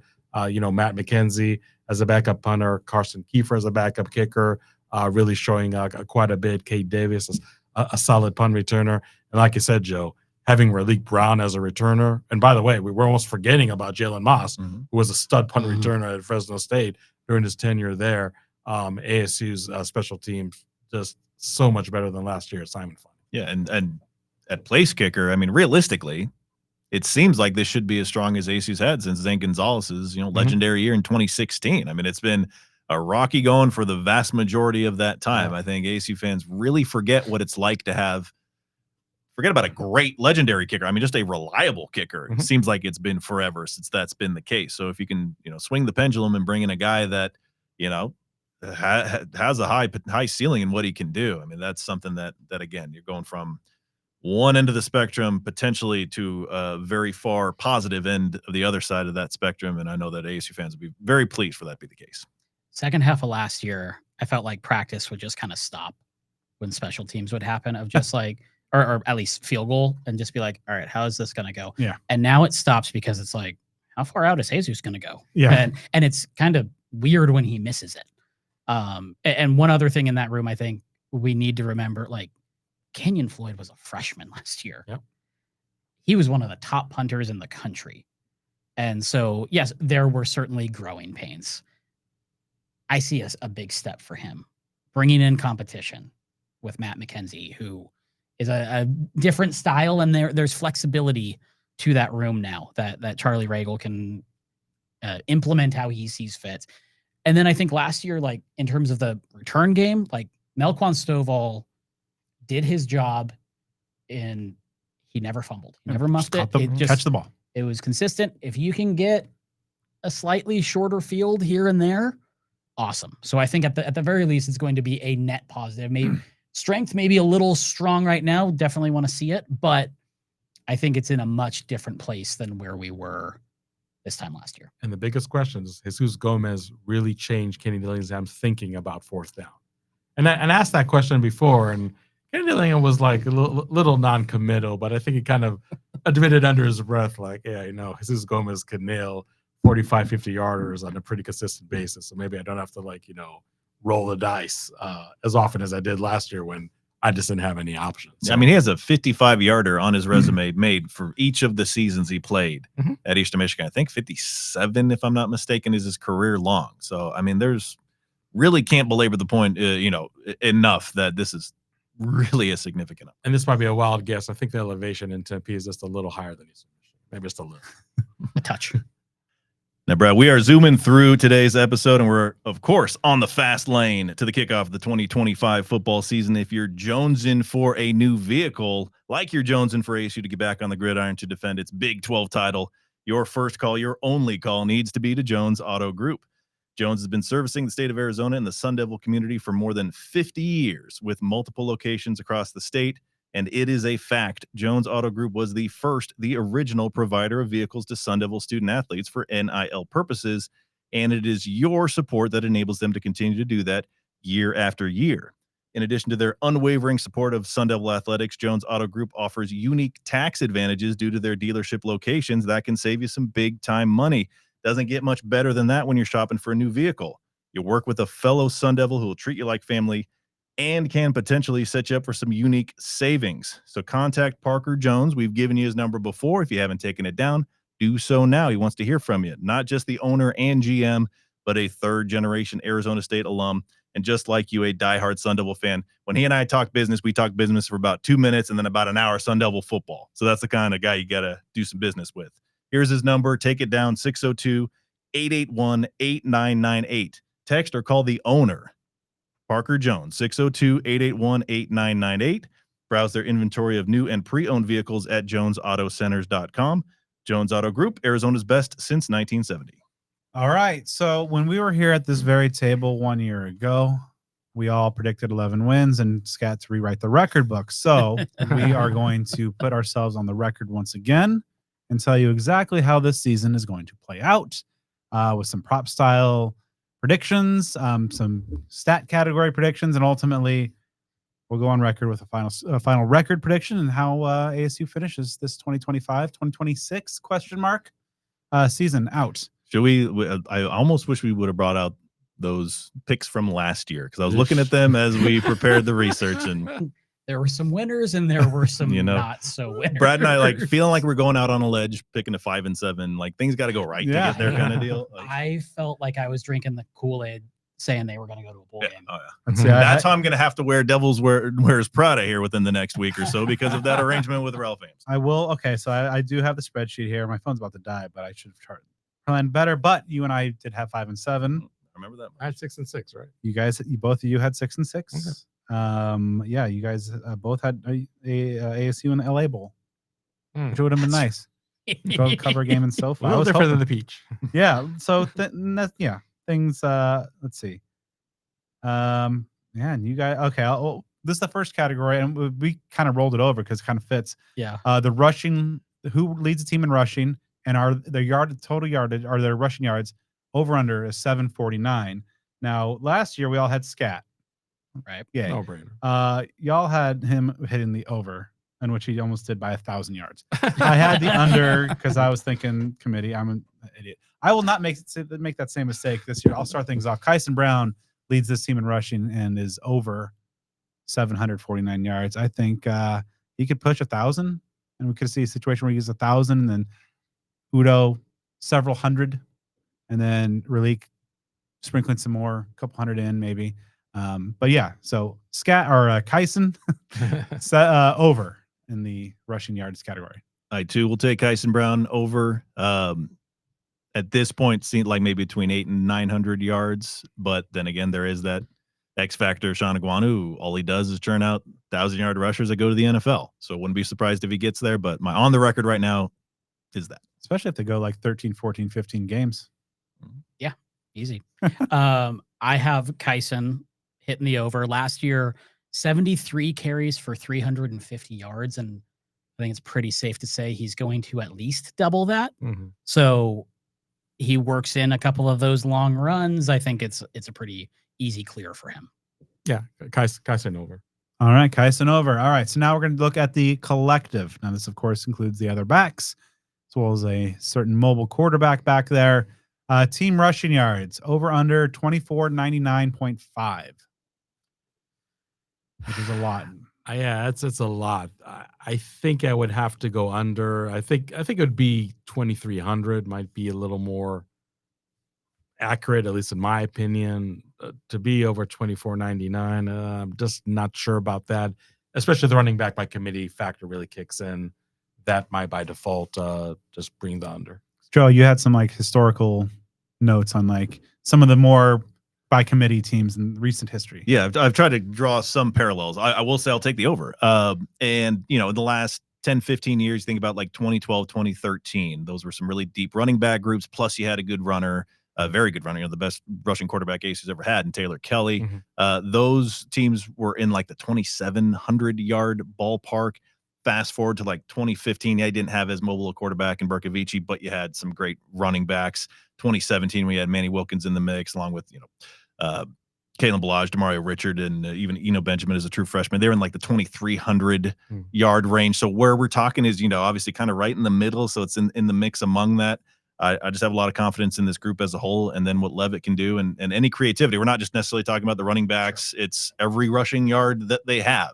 And even if they do trick stuff, I mean, ASU has 2 defensive linemen who registered a pretty long reception last year. So they get creative sometimes. So yeah, I'll take the over, but this is one that's like, the first one was an easy yes for all of us. This one, I think, a little bit more thought to it. ASU doesn't have Keona Pete this year, so I'm going to go under. That's a joke. I think these running backs are going to be featured pretty heavily, but also pretty heavily in the passing game. So I think a lot of those touches could come in the passing receiving side of things. So I went under. I'm going to go under too, just because I think that it kind of outlined where I think like Kyson about 1,000, Udo 500 to 800, something like that. I think Sam's going to run less, but more effectively. And I also think you're going to see probably he threw for 2,400 yards. Sam Leavitt a year ago. So 45. maybe 1,000 more passing yards. I think because you're gonna have so many more weapons. I think the running backs are gonna get involved. The tight ends are gonna get more. So I just think that there's only so many yards that you can possibly get in a reasonable way. So I think they're gonna still eclipse at 2,000 collective yards. I just don't think they'll get to 25. One thing I was looking at the numbers, and it's almost like it bothers me. ASU was, I think they had like 1 yard shy of an even 200 rushing yards per game. They average 199.9. So it's like, that's right. It's like that scene in The Office where the DVD logo bounces around and doesn't go in the corner. It's like I see that, I'm like, oh, like who got dropped for a 1 yard loss? That if you just get back to the line of scrimmage. Speaking of Keona Pete, yeah, there, two there references. There we have it. My God. It's also one of the dumbest things about college football is that the sacks, the sacks count against the rush yards. Its own statistic, and you can take it away from their total yardage. Yeah. All right. Team passing touchdowns. This was asked last year, and this time the number is going to be a little bit higher. 25.5. He had 24 last year. There's no way he's not eclipsing that. And it's team passing too. Yeah. Not just saying, right. Yeah.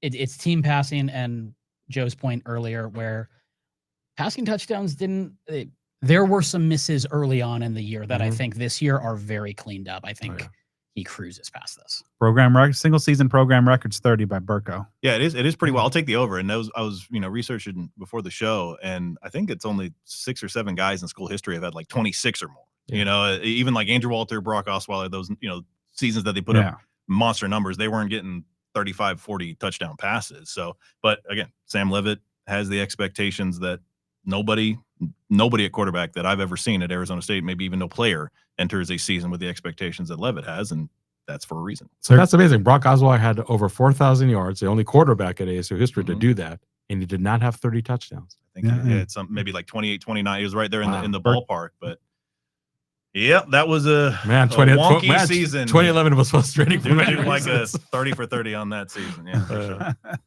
I'm going to take the over. I think that record is in jeopardy, and I think that if you have Leavitt being positioned and bandied about as a Heisman contender, maybe you see him take some shots and maybe try to pad those stats to get some. Kenny's very well aware of the branding, the national recognition, and stats are good. All right, so now this is going to be interesting. We all know that, assuming good health, Jordan Tyson is going to be the clear number 1 pass catcher. But Joe, you had a good category here because I believe this number kind of factors in what Melquan and Guillory did a season ago. So the combined receptions among the number 2 and number 3 wide receivers this season, 46.5. Because 46 was the number that Stovall and Guillory had combined last year. Okay. So basically, not just the number 2 and 3 pass catchers, not talking about running backs, tight ends, but at the wide receiver position. So we're basically talking about, are the number 2 and 3 guys going to equal, exceed, or do less than the 2 that departed from last year? I would have to say over. I mean, they're more talented. I think you got to go over too. That number kind of shocked me. And again, like we talked about earlier, that it just goes to show how much of the productivity was in the late stages of the season, because it seems like those guys were catching passes left and right, even when JT was still in the lineup for the last little bit. Yeah.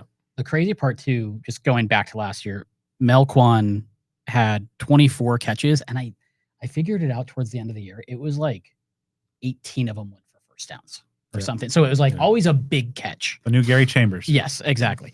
I'm gonna go over kind of similar reasons. I feel like Jalen Moss is just gonna get peppered, and between Hamilton, McLean, like those guys are gonna get sought out quite a bit this year. I mean, you could have one. I mean, that's in the wheelhouse of what Jalen Moss was doing at Fresno State. Right. I mean, he could come within that ballpark, or somebody could come within that ballpark individually. I could see Hamilton having like a Frank Darby type of role where it's like 25, 30 catches on the year, but for like 21 yards a pop. Yeah. Or something like that. And then, Moss by himself. I think those are going to be your 2 and 3 in some form or fashion. So I'm taking the over as well.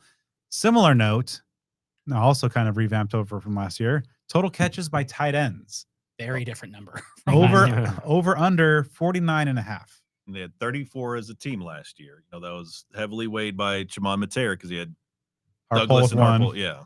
Marqueson had a catch for 3 yards. Harpole had that one that, Turf Monster got. He Yeah. should have had the walking Texas touchdown. State, yeah. Yeah, I mean, if we're singing the praises of the tight ends, let's sing the praises of the wide receivers. How do you not go over? I mean, I don't think it's not gonna be like a crazy number like 60 or something, but 46.5. I mean, yeah, I'll be over. Not by a lot, but over.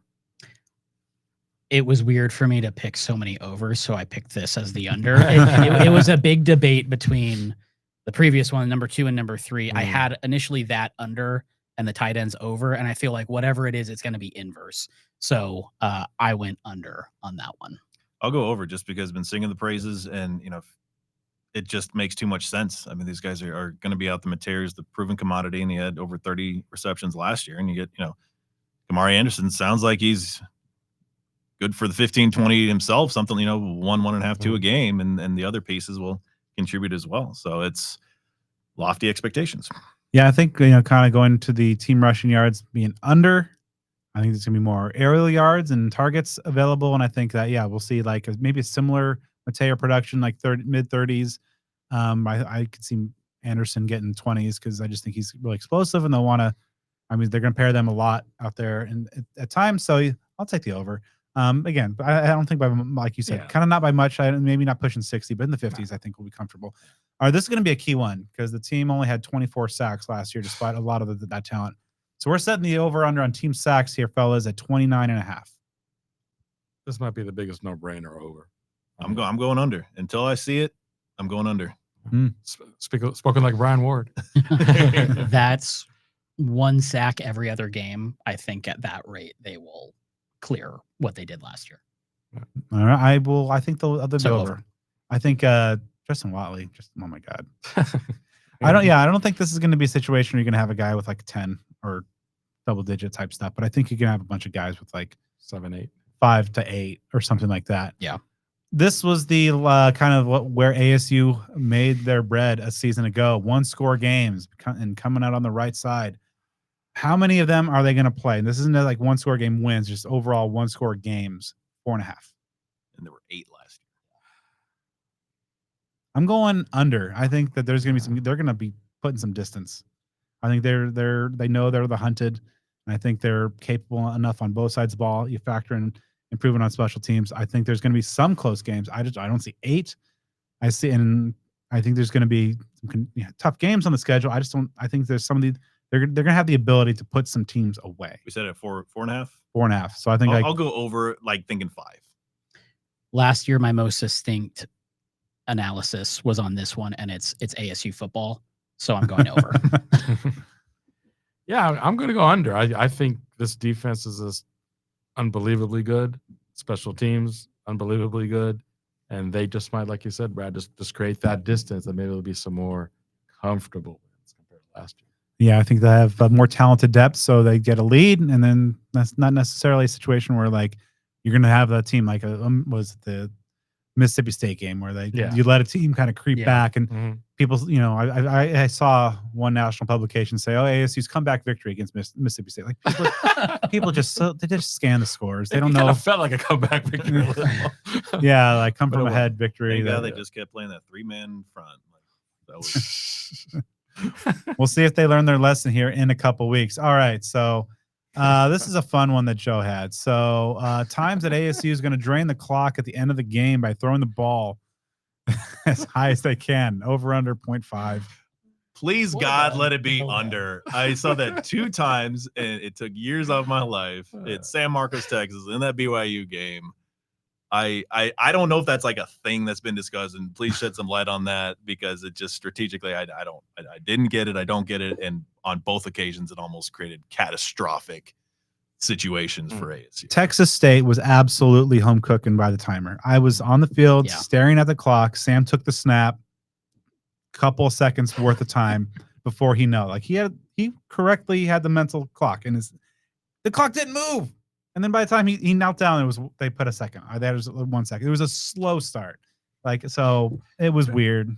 I don't know. Like the weird stuff that had just happened. Got the payback for Wisconsin game. Yeah. But yeah, that was obviously weird. Is it going to happen again? Let's get weird. Yep. No. Under. All right. So what was did you make a call, Brad? I don't think that happens again. Yeah, Okay, so I think that. Yeah. I mean, just like have somebody fast and just run for a 30-yard long. Just there's so many ways to burn off 4 seconds. Jaron Hamilton is useful in this situation. Or Lake Brown. Yeah. Hey, you don't care about your rushing stats? Let's go. Yeah. Close out the game. And that's why they're going to be under on total rushing. Oh, man. 199.9. No, but you won. All right. Defensive stats, no over-unders, just straight. Who you think is going to lead in the following categories? Hod, who leads in tackles? I mean, not a dramatic answer here. Keyshawn Elliott. I was hesitant to pick a linebacker just because the way they cycle through them, but then I also just took Jordan Crook. What he just said was in my thought process. I was thinking Keyshawn Elliott. I actually had it on my list, but I'm going to defer to last year's king of it. I'm going to go with Ghost Rouser again. I'm going Jordan Crook. Every time I look in my practice notes, it's just like Crook stuff, Crook TFL, Crook run stuff. He just is at another level. So I'm going Crook. Hod, tackles for loss leader. One name we haven't mentioned here, CJ Fight. So I'm going to put him up there. I think a guy against the run, as was a pass rusher, the guy's with a complete package. That's, you talk about like afraid to lose juniors to the NFL draft. I mean, CJ Fight is right there in the conversation if he can step up. Like I think he can step it up. So I'm picking CJ Fight. I took CJ Fight as well. Mm-hmm. Going Clayton Smith. Justin Watley. I really like how he just is playing so well on both sides. Now on the sack leader, I think Clayton Smith does it. Same. That's who I had as well. All right. Boom. All right, Clayton. Is that who last year? Who did we have? Because I think I took Clayton last year. I think that would have probably been the almost a consensus. We didn't know what Watley was. Just Clayton, known commodities. Clayton. Consensus. That's what I thought. All right. And so he technically was, I think. It was like 4.5 was the lead with Elijah because he got 2 against U of A. Kangaika was in there too. Really? In that mix. I don't know if he's up there at that level, but yeah, and TFLs, I think, was Shamari the leader? Yeah. I think 9 or something. It was, interesting given how disruptive the defense and strong it was overall. Interceptions leader. I'll be different because I know like a lot everybody's going to pick Javen or Keith. I'm going to pick Xavier Alford. That's what I'm going with too. I'm going to be different and pick Alford too. Oh, there you go. I'm going to be different. Keith Abney. All right, fellas. All right. So this is kind of like a specific type of question. Of the kicks that are field goal attempts of 40 or more yards, what percentage will be made? So tempted to say 97, 98, but that's not realistic. I'll say 70%, like a 7 out of 10. By my very shaky math, Gomez's numbers in that category for his career is 68%. I did 75. I concur. 77. Because overall, again, shaky math. I'm not sure. Overall, Regal, it says he just wants his target for all, like his field goal kicker, cumulatively 80%. Obviously, you're going with some distance, but I think, he's been so good, so strong. The ball just sounds different. So, all right. Breakout star this season. Now, this is of returning players. I know you're going to. So, I just had a question about Breakout. Define Breakout.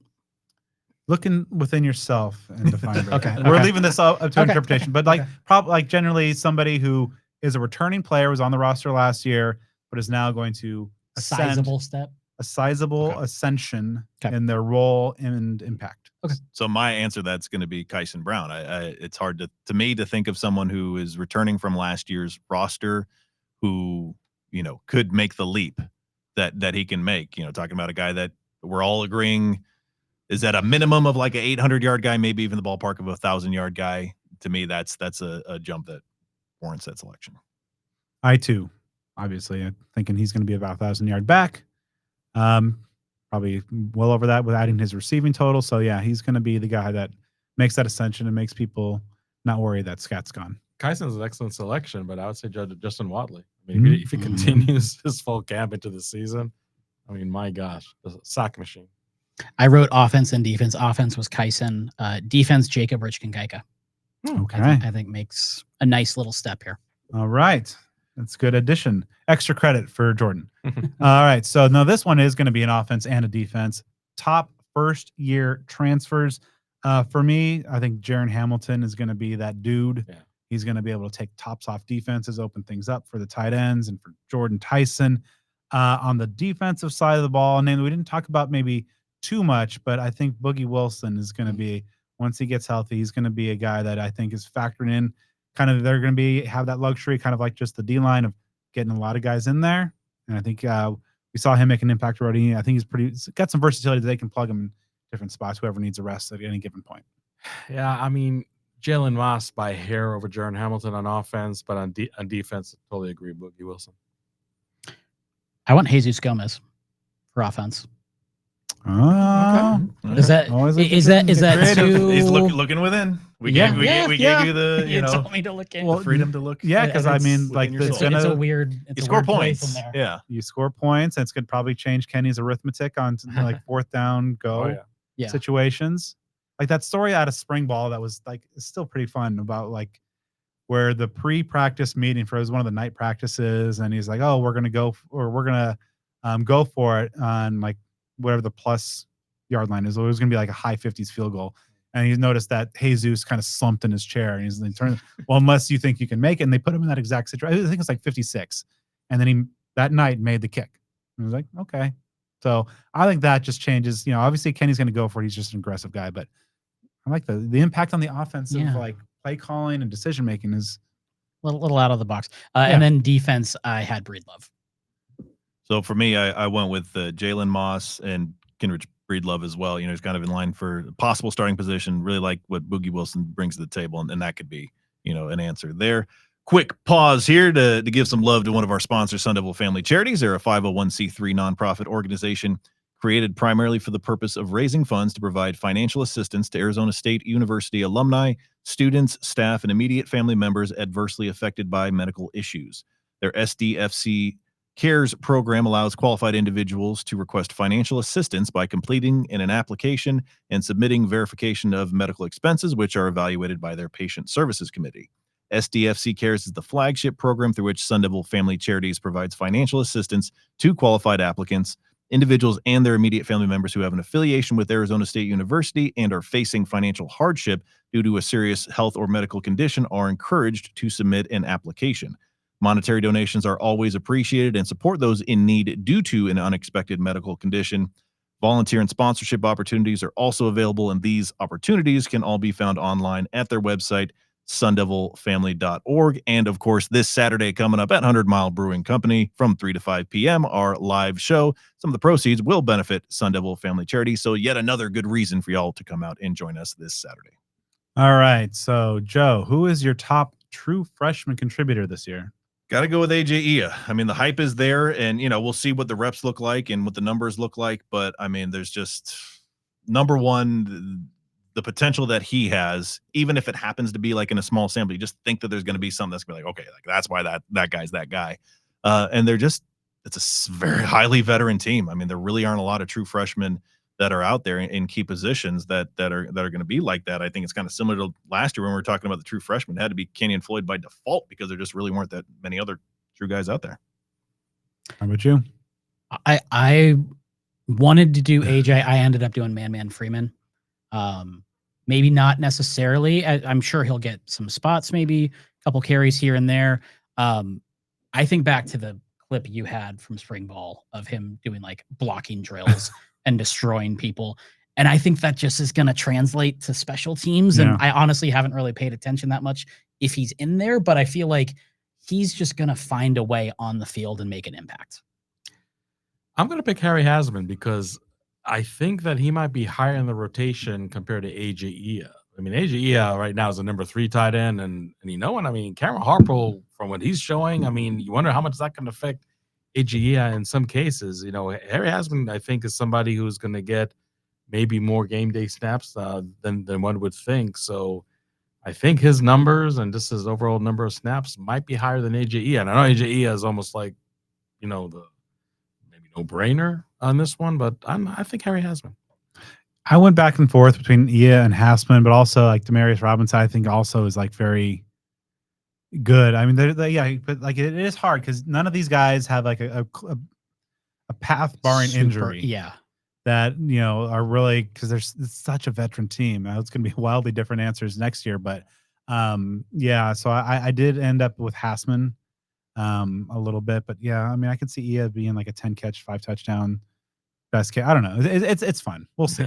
Yep. All right. So now over under team scoring offense, 33.5 points per game. Over, but not by as much as people think it's going to be. But Yeah, I'll agree with that. Yeah, I went over. I did as well. Where will ASU rank in the Big 12 in scoring defense? Number 3 at worst. That's actually what I picked too, because it's operating under the mentality of can't always have nice things or the best things. Yeah. So, yeah. I feel weird being this positive, so I picked 3. All right. I feel weird, I guess, picking them to lead. I think the defense is so, I mean, it makes sense. It does. Like I have that impulse too of just like it makes too much, like when you're making predictions in sports, it's like you want to like zag always on the linear, yeah. Yeah, but it's just like, oh my, like there's okay, the defensive line's really good, the linebackers really good. It's like, okay.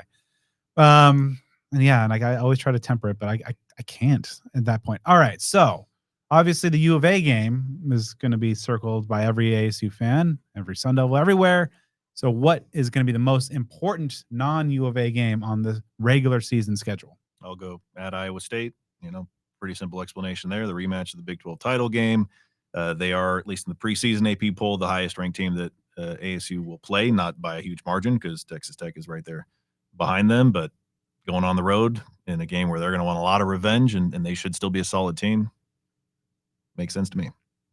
I went Texas Tech because it is not just like, okay, obviously they brought in the transfer class that they brought in and there's a lot of hype around them, but it also, I think, just speaks to like this route that Tech has been able to take of like, let's just completely revamp in 1 year, where it had to be more of a build with Kenny and built on culture and the bamboo. And so it just feels like 2 very different styles going head to head. And it could kind of be like, who's going to win out in that way. And I mean, I think there's a reason that Kenny keeps retweeting every time someone brings up how great Texas Tech is. I've noticed that. There's just some time. juice to it. So that's interesting. Also, I forgot, like, he doesn't talk about bamboo anymore in the middle of a 9-loss season. I think the bamboo's, everyone can see the bamboo now. Bamboo jumped the shark. Yeah. I'm picking Baylor. You know, even though ASU did not, you know, start the Big 12 schedule with a win last year, that was a loss at Texas Tech. Things turned out quite okay after that. You know, just the fact that you know, Baylor, everybody's talking about maybe the black sheep in the championship race, even though the Baylor beat writer I talked to in the offseason said, look, yes, Baylor won 6 games in a row to end the regular season, but they didn't play a lot of the big dogs in the Big 12. So even like the sane Baylor fans are like, okay, you know, the record can be just a little misleading there. But, you know, you definitely want to start, you know, Big 12 on the right note. Again, didn't matter last year, but maybe it matters more this year. You also have the short week because you're playing TCU the following Friday, albeit at home. But I don't know, it would be hard for me to see even ASU starting 3-0, losing at Baylor, and still being able to bounce back from that. That's just my gut feeling. So I think that game at Baylor, maybe not a popular choice for the most important game. That's not the Territorial Cup game, but I just have a feeling it's going to be pretty significant. Baylor was the one I was bouncing back and forth with the game that I picked, and it is agreeing with Jordan. I think Texas Tech. I think narratively, there's a whole lot going around. I think competitively, that's like probably going to be it's at home. It's going to be against probably a pretty good team, even though they just lost their running back for the year.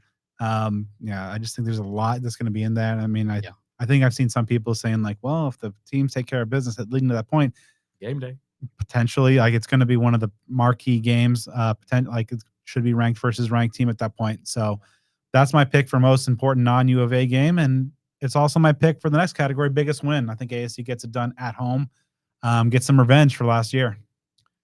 My answer is not the same as yours, but it's the same as what I had for the last round, that Iowa State game. Texas Tech. All right. Yeah, Texas Tech. It's definitely going to move the needle, especially if ASU is undefeated at that point. All right. On the flip side, unless you think ASU is going 12-0 in the regular season, Hod, what's going to be the worst loss? Not worst loss score-wise, but worst loss like, man, here we go again at Utah. And I don't think Utah's going to contend for the Big 12 championship, but they're going to be a tough out, even though I think they have bigger questions at quarterback than a lot of other people think they do. But it's going to be, again, not like a blowout loss, nothing like the 55-3 or whatever it was 2 years ago. It's just going to be a loss like just gnawing at you. So in that sense, the worst loss. I have Utah as well. I'm higher on Devin Dampier than you are apparently, but I think it's also, if you take out last year where it was just a mess for Utah, they've lost like 5 games in the last 13 years at Rice Eccles, like some insane number. I think people forget how tough of a place that is to go. And it's paired right in a just thick part of the schedule where it's just like, you're going against a lot of really good teams. So I could see that being a scenario where a game gets dropped. So for me, it's going to be at Baylor. And kind of like Hod said, not because it's going to be a blowout loss, not because it's a poor team that they'd lose to, but just kind of what that represents. Obviously it's, I would think ASU can be undefeated up to that point. So the first loss of the season, a loss in Big 12 play to open Big 12 play. And of course, ASU did that same thing last year and still went on to win the conference, but it kind of knocks the fans down a peg from being, on top of the mountain as king of the Big 12. If you go out and lose that game to kind of an upstart team that some think could be like an ASU of 2024 this season. So, I don't see ASU losing games in blowout fashion or to, teams that they have absolutely no business losing to. So we kind of do have to go to that category of ones that just could be a little bit more demoralizing. And that Baylor game on the road is one that I've had some concerns about since the schedule came out. Utah, it's just a weird place. It's a bad, outside of like ever since like they found their footing in as a power conference team, it's hard. And I think it's going to be weird. It's going to be the game that ends my consecutive games coverage streak too. I'm going to have to be at a family wedding, so I will not be there. But yeah, it's going to be tough. And I think it's also coming. It's a game after ASU's first bye. So they're going to, I think this can add a little bit more salt to that wound of just they've had extra time to prepare for this team and I think ASU is ultimately going to prove to be a better team and have a fine season. But yeah, I think Utah is going to be the worst. Trap game. Now, this doesn't mean you think ASU is going to lose this game, but just like, weird stuff could happen. So for me, one that really fits the bill is Houston, because that comes after Utah and Texas Tech, before the trip to Iowa State. So just the textbook definition of trap game, when you've just finished playing some tough teams, you've got a tough team up ahead and a team that, they did good in the transfer portal. They've got a coach that can get them in the right direction. They're recruiting well for the future. So, I think when we talk to Ralph, we're talking about who could be a sleeper, who could be the ASU this year. Houston is in that conversation. So, and it's a game kind of to your point, Brett. I don't expect ASU to lose, but it could be, one of those nail biters like we saw some of those like Kansas UCF type of games last year where it's way too close to comfort, largely because of those factors. You're coming off a stretch of some really tough games, and you've got a really tough one up ahead. Again, just that prototype trap game. I agree 100%. I think right there, you're going to be coming off what I think, like I said a few answers ago, is going to be the biggest win of the season. You got the rematch up ahead, and I'm a big Willie Fritz fan. I think he's a terrific coach. I think inherited a bad situation, but I think he's turning the Cougs around pretty quick. I think the only other one that really for me fit that bill was the short week coming off the roadie to Baylor against TCU. I know TCU is getting some. I don't. Maybe it was if it was I was on the road or something. It might be different, but I think Houston fits the bill. Yeah, Houston, easy answer. Is it easy? I went slightly different. Let me preface. I think they're going to win this game. Mississippi State. First time on the road this year. Never won an SEC country. SEC country. I think people forget how Cowboys. just that fourth quarter and just how close of a game it really became. And if it's one where you walk in and you go, okay, we're going to take over like we did last year, that could cause some problems. And this is really the only game I see where it was like Cam Scattaboo really took that game over and kind of single-handedly won it. That might be a disrespectful statement to the defense, but 3-man front, they deserve it. Yeah, but that's one where it's like it just feels like it could be, we'll just waltz in and take care of Texas State next week. And so there's just a couple red flags popping up with that game. All right. Heading to the total number of first or second team all Big 12 selections. 8 last year, right? How many was it last year? It was a lot. So I went good. On the note of being too positive. I went down and just tried to go like, okay, anybody I think legitimate shot, and I feel like weird. 13. Okay. That's weird, right? That's a lot. I'd say repeating 8. I mean, because there's a lot of good players. I took an opposite approach and I looked at 0 players, but I just went 8 last year. More awareness, 10. I did 7, which I mean, gosh, I feel weird about that, but it is one of those things that a lot of last year felt like the stars aligned in a way that at ASU it just doesn't happen repeatedly. All right. So before we get into the biggies, who do you think is going to be the team MVP? I mean, I don't know if it's a low-hanging fruit answer, but Sam Leavitt. I just really feel he's going to take it to the next level. But more importantly, and again, I know we said it a million times across the table here, just so many weapons this year. I mean, his numbers really should be significantly better. So by default, team MVP. Cosign. Jordan Tyson. I'll go with Sam Leavitt as well. And before we start talking about how we feel this Sun Devil team is going to finish, what their record's going to be, what sort of bowl game they'll be going to, national rankings, things like that. Big thank you to Cactus Sports. Of course, while many ASU stores have come and gone, Cactus Sports is a community staple. Founded, owned, and operated by ASU alumni since 1992, every purchase made through Cactus Sports results in royalties that help support Arizona State University. Many of their competitors have been bought out and operated by out-of-state corporations, while Cactus Sports stays locally owned and operated. They consider it a privilege to be able to work together with their guests, alumni, fans, and students who help give input for some of the products Cactus Sports buys. When you purchase from Cactus Sports, not only are you assured of the highest quality, officially licensed merchandise, but you also have the satisfaction of knowing that you truly helped support a local small business. They feature items such as the Iron Devils line, which I love, and also many exclusive items that you can only find at Cactus Sports. They're located at 514 South Mill Avenue in Tempe, open from 10 a.m. to 8 p.m. Monday through Saturday, and Sundays from 10 to 6. You can also view their full inventory and shop online at cactussports.com with free domestic ground shipping for orders of $75 or more. And also be sure to follow them on Twitter, Instagram, and TikTok at Cactus Sports AZ, and on Facebook at facebook.com/Cactus Sports AZ. Locally owned and ASU alumni operated since 1992. Shop at Cactus Sports and think local, buy local, be local. All right, folks. These are the big ones. This will tell you how the season goes. Final regular season record, Hod. Regular season or including postseason? Just regular season. Copycat 10-2. I have 10-2 as well. Okay, bonus. Who are the two? Utah. I kind of already showed my hand there. Iowa State. I had Utah and Baylor.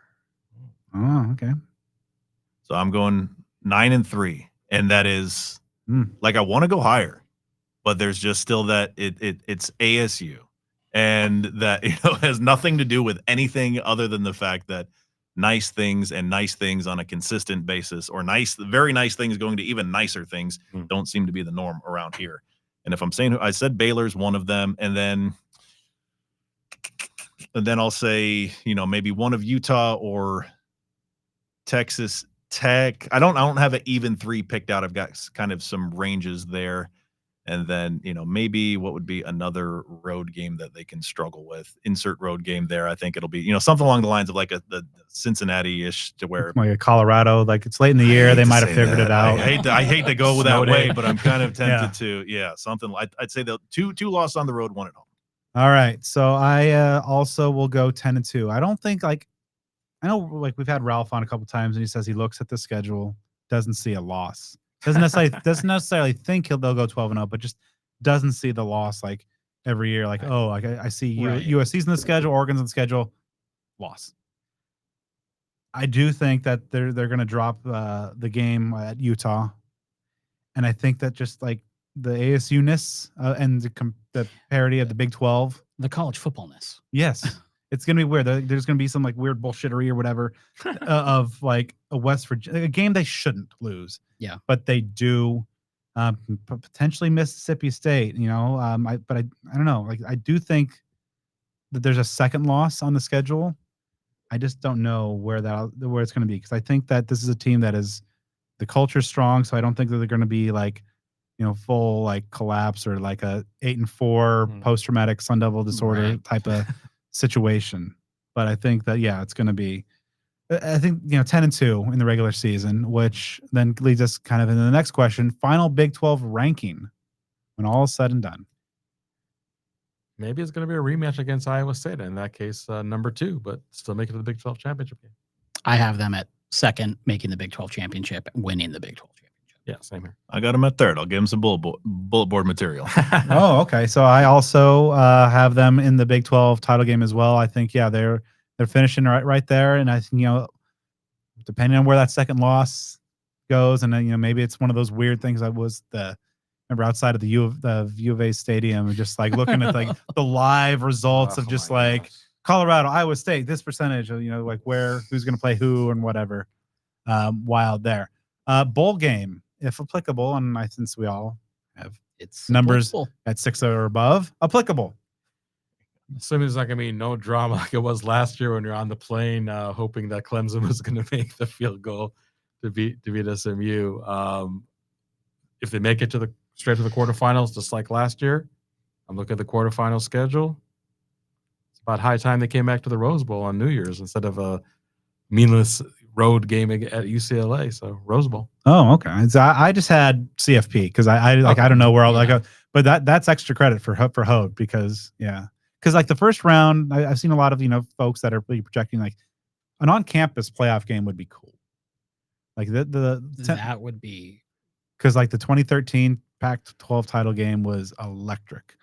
But imagine, but I don't know, for like 8 minutes. Oh yeah, yeah. But it was great out. It was, and that would be, and then honestly, like even if they went to another location, like just to experience that CFP on a campus would be incredible. I've seen a lot of some projections like ASU at Ohio State at Notre Dame at Penn State, like stuff like that as Big 12 champs. So that's why I think like I don't know, like hosting might be the pipe dream, just because of the national, like we can't put the Big 12 champ amongst ahead of a 4-loss SEC Bama or something. I don't know. Anyway, ridiculous. Yeah, and so the you still have the situation with the bowl games where you have those Pac-12 tie-ins, right?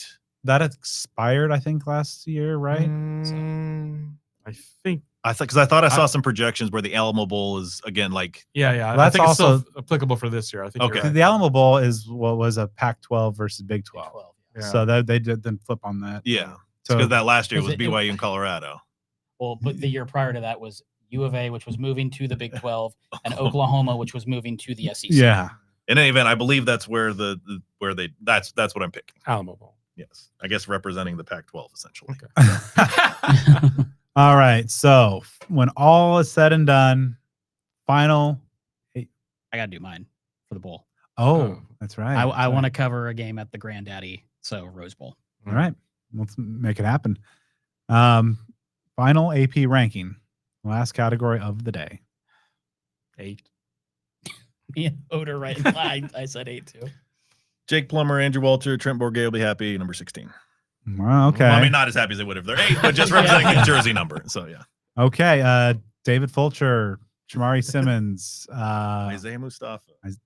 7. I think they go back to back. Courtney Cox. Lucky number 7 on the final AP ranking. So quite a bit different. It's weird. I'm picking them to finish 7th after picking them to lose 7 a year ago. Yeah. And thinking that they need to do some work even to get to that point. Yeah. How times have changed. Hmm. Well, that's how the season's going to play out, everyone. Thank you for spending some time with us tonight. It's always a fun episode. Hod, you outlined all the great stuff that you're doing there. So, Jordan, how can folks keep up with all the good stuff you're doing? So I am over at sports360AZ.com. We have a bunch of TV shows throughout the state, one of which on Arizona's Family Sports. And you can follow me at Jordy Ham. Yeah. I almost said .com. I don't. I'm tired. So if anybody is listening to this episode before Thursday night on what's that, the 21st? Yes, you can head over to azfamily.com/classic and vote for which ASU games you want to see. Because as we mentioned in our last episode, we are going to be broadcasting a classic game each night starting next Monday, the 25th, all the way leading up to the game. Top 5 games will be aired. And that includes games as far back as 87 Rose Bowl, all the way through the Pac-10 and 12 era. A lot of good stuff there. Game against Nebraska might be in that list. I suspect it's going to be in the top 5 somewhere. So head over there. Those games will be airing in Arizona's Family Sports Net starting on Monday, each day at 4 p.m. Also, make sure you stay with the show on the social media side. You can follow the show on Twitter at SOTD Podcast. Subscribe on YouTube. Follow us on Instagram at what are we at? Speak of the Devils on Instagram. On Facebook as well, and follow me on all things social at bdanny29. And you can follow me at Joe Healy 42. And once again, before we get out of here, a huge thank you and shout out to our awesome sponsors, starting devilsdigest.com, Nice Pest Company, Cactus Sports, Jones Auto Group, Sun Devil Family Charities, and Burrito Express. All right. Make sure once you're done supporting our amazing sponsors, drop us a 5-star review in the podcast platform of your choice. We'd greatly appreciate it. Joe, you and I will be back next week. We're going to preview a football game. Get ready.